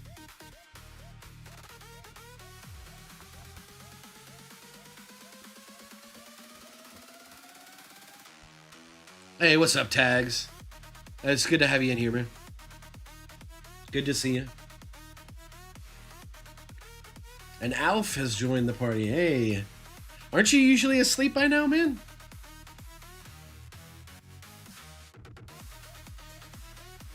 I hope you're able to snag a few of those relics, Alf. It's very EHP heavy this time around.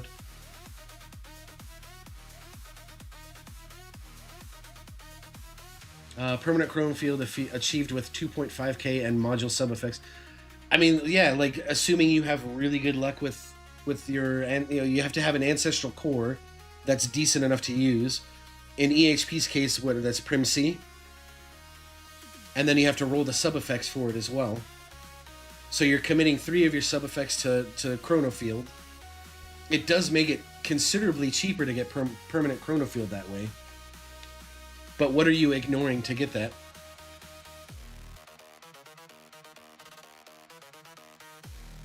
Alpha's entered God mode to remain awake.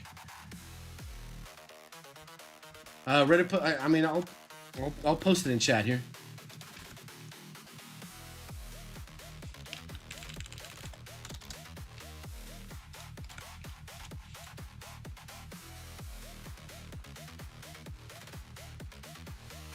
Hey, that's really great, Alf. You already had all 4 relics. That means you get to push your bots a little bit more, and maybe buy some mods if you need them. Unlock another card slot or do some lab stuff.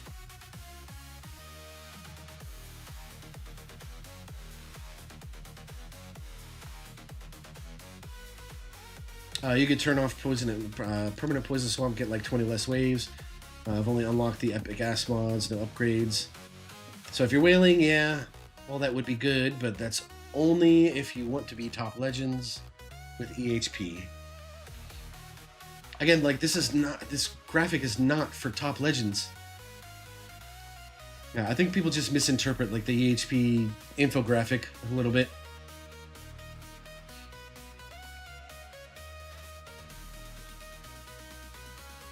Maybe I should have, yeah, I don't know. I should have prefaced it a little bit better in the paragraph here, or in the body.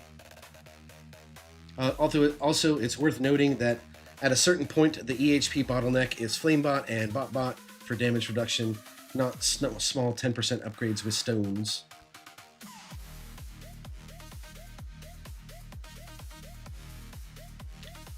I mean, Flamebot and BotBot are definitely contributing factors. It's like a huge damage reduction multiplier.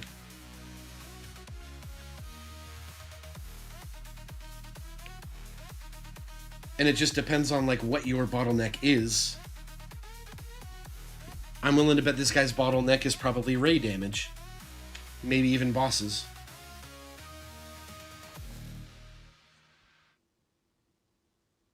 And Flamebot and BotBot damage reduction is definitely going to help with ray damage. And MP as well.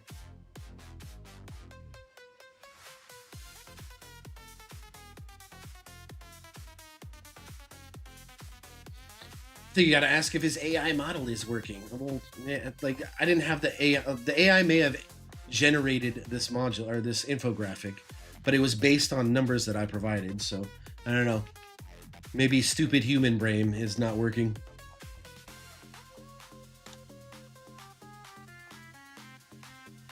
These look like, yeah. Dude, friggin' evil people, man. These look like it was made by someone who was never in Legend in the first place, to be honest. Okay, sure. Just looking at the first setup, the stones needed for... Oh, okay. All right, so... Okay, so he's not shitting on what I put up there. He's shitting on Audacious's setup, because the first infographic is by Audacious, and these are numbers taken directly from his setup.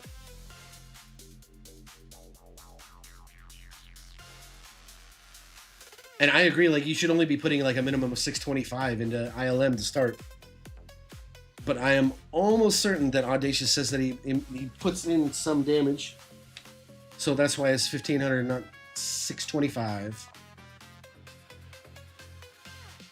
Only need 2 minutes and 30 seconds cooldown, 6 quantity, which is around 500 hit. See, his number's off. It's 625 for the 150 second and 6 quant. Alf, there were no metal ones. Looks like someone already answered for you anyways.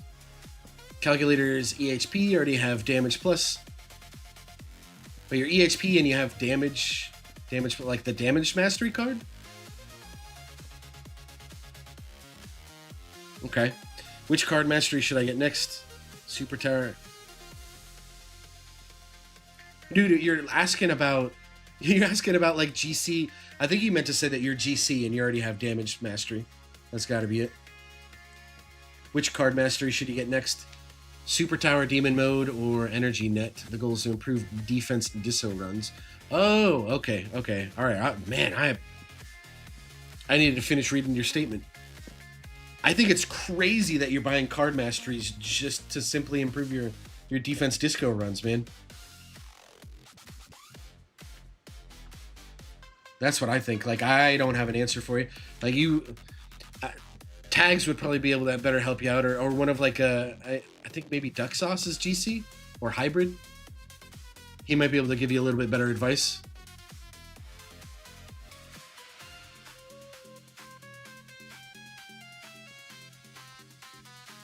Super Tower and Energy Net seem like good options, though. Duck Sauce says there's a lot of different bottlenecks, and it depends on your tower. A free-to-play player who has played for 3 years has plenty of medals, but is probably limited by stones. Yeah, exactly. Which is why I keep saying, like, there's too many variables to just be like, do A, then B, then C, and then, woo, Legends. Like, it's just, the game does not work that way.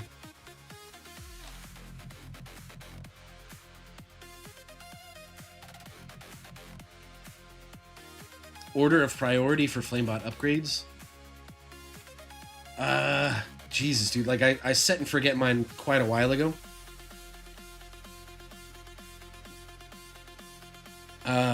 I just know that, like, you don't have to max out range, but you want at least like 60-meter range to start.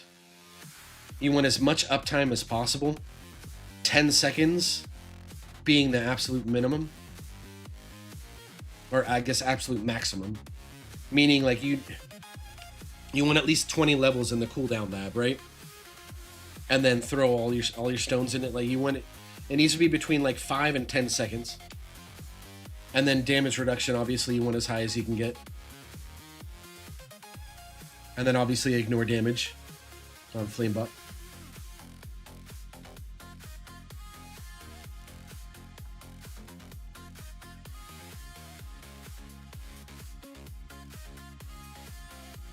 Kevin Wang, thank you for joining this channel, bud. Said, any idea what the PC value increase is? Oh, what the PC... Oh, we have no idea what the increase is yet. All I know is I'm very optimistic that it's going to be an increase in the values because of the wording for it. It said improving the values of Primordial Collapse. It didn't say adjusting. It didn't say like reevaluating, or it just said improving, which means it's, number go up, right? That's what I'm taking from it. So what exactly is that going to mean? Does that mean like epic, legendary, and mythic values are going to start higher? Like, is it going to be like 65 for epic, 70 for legendary, 75 for mythic, and then 80 for ancestral? Or are just all these numbers going to go up across the board? Are we going to get like a 90 or 95% ancestral value? We won't know until the patch drops and we get the notes.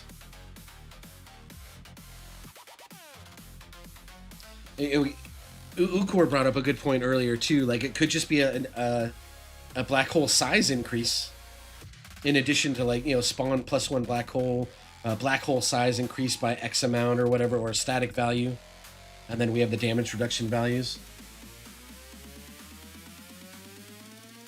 Though I'm thinking it's more like an improvement to the values of the damage reduction, because it just says improve value. Doesn't say they're adding another value. That's my take on it. It could be ancestral value stays the same and all like the lower rarities get an improvement to it, or just improvements to every rarity across the board. I'm hoping it's every rarity across the board. That would be nice.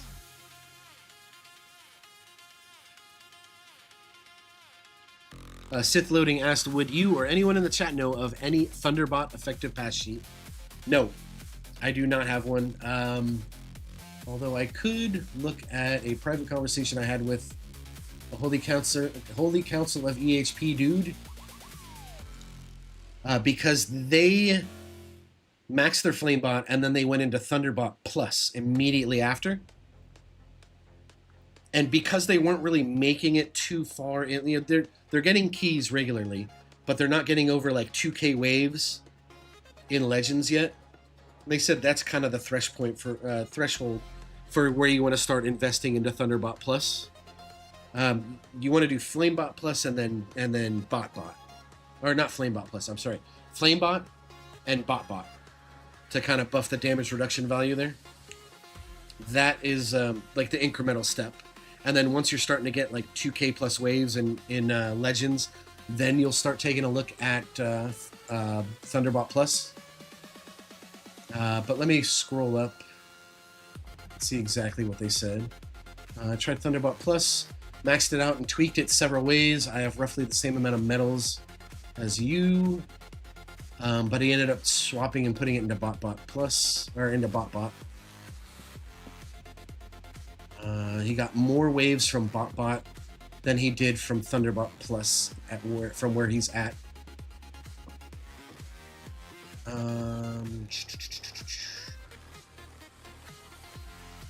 I know we talked about it a little bit more. He did confirm that you. Man, I can't even pull it up in my tower because I haven't even unlocked Thunderbot on mine. He confirmed that like you skip Thunderbot duration and linger, just because like the primary purpose of normal Thunderbot is like I don't even think you get Thunderbot just for the stun, right? I think the whole reason you would get Thunderbot as ESP is to get Thunderbot Plus for the crazy attack speed reduction to Rays, especially Rays that are sitting in commanders. They have such high mass that the amount of attack speed reduction that you're doing to Rays is crazy. That is like the whole purpose of getting Thunderbot Plus.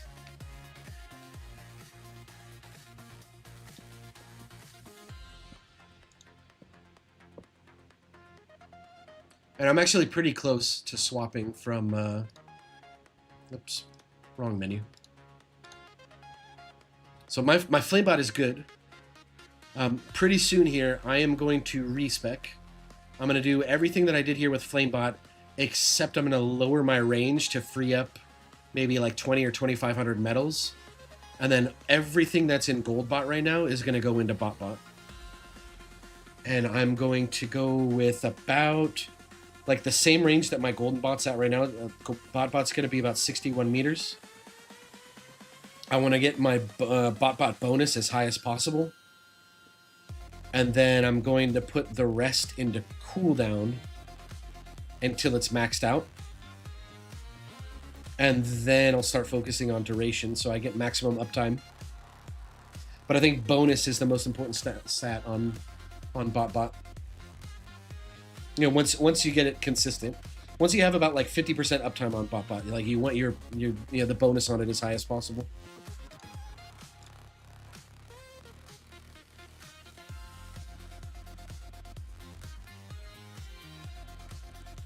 Kevin said most of his mods are ancestral, and he still can't even get a fourth copy of PC.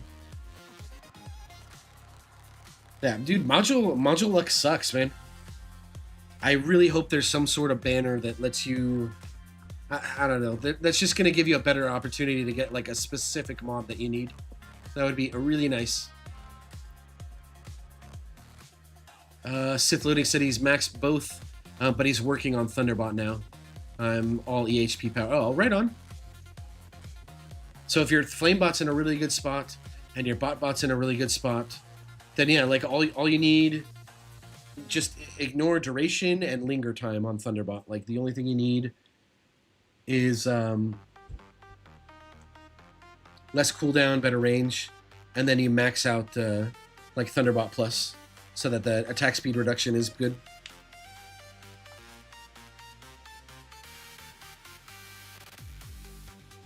I think that's a good starting point for it. Like, if you have way more medals to play, like, I'm trying to think of it as like, hey, like I've maxed out Flamebot, and now I've maxed out BotBot. Like now I'm gonna start investing in Thunderbot. Like you're starting from a place of like zero medal investment in it, right? So you want to go for, probably consistency first. Dude, like, I the way I plan on doing it, like if my Flamebot and BotBot are in a good spot, I'm gonna go back into GoldBot, right? Just to get like some econ for it, because just like a baseline GoldBot is gonna help me work on econ a little bit better. And then once I have enough metals into GoldBot again, I'll do what I've been doing currently, where I take everything that I have in GoldBot, then respec it out and put all of that into where I'm planning to put it. But yeah, I think at the very beginning, duration and linger time are just are wasted stats on it. Because we're getting stunned from so many other places, or you should be at least, right? If you have that many metals, like chances are like you probably already have, you know, like at least one permanent poison swap, right? So you're getting 10-second stuns from there, ideally. And then, you know, let's say you have like 6 quantity ILM and, you know, like a decent cooldown, so you got decent uptime there. Like there's 2 different locations that you're getting really good stuns from. And I think like Thunderbot stuns is just going to start messing with that.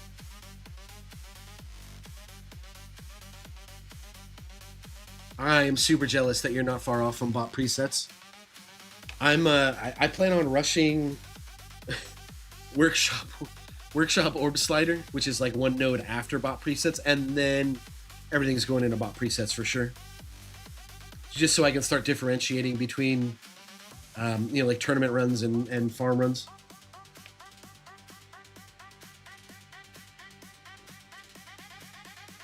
But I have 4 lifetime keys right now, so that's so far off, man. My first goal is just guaranteeing that I get keys every tournament. That is my first step. Ukor knows what that's like. Dude's getting keys every tournament now, man. Congratulations, man. Hey, thanks for popping in and saying what's up, Alf. It's always a pleasure having you around, man.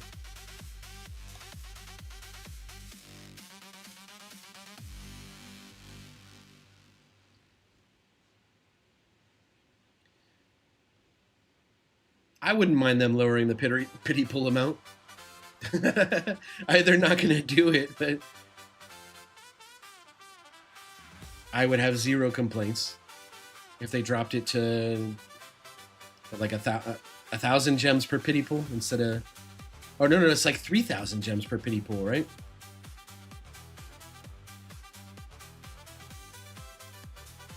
Yeah, I'm good with them lowering it, even if it's down to like 2,000 gems per pity pool. Or 2,500, like any amount. Yes, please. Where you going, Lala? Good girl.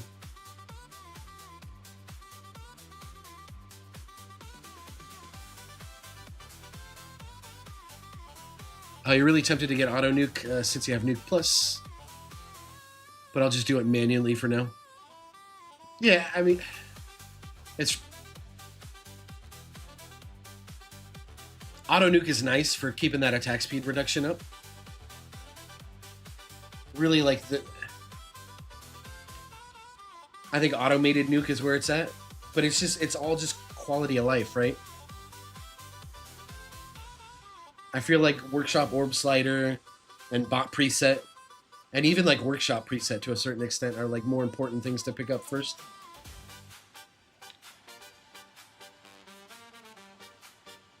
And in 1 more year, they should lower it to 1k gems. Alright, dude. Wishful thinking. Very wishful thinking. Yeah, okay, so it's gonna take me a long time to go through all these posts, man. Like even like the like salty ones. I don't think I'm gonna do that on stream, man. I'll go with it off stream so I can keep a cool head and respond without being an asshole. I think what I am gonna do now is I'm actually gonna call the stream here, guys. I'm gonna go make some dinner. Go sit with my pup. She's been hurting the past couple days, so just trying to spend some time with her. And Duck Sauce has a solution for mods. Have a menu, like first perk selector. And every 6k gems you're guaranteed. Yeah. I've actually suggested something similar like that recently. Like a 50-50 gotcha from other games. Yeah, I like that. Where like you pick your like the number one mod that you want.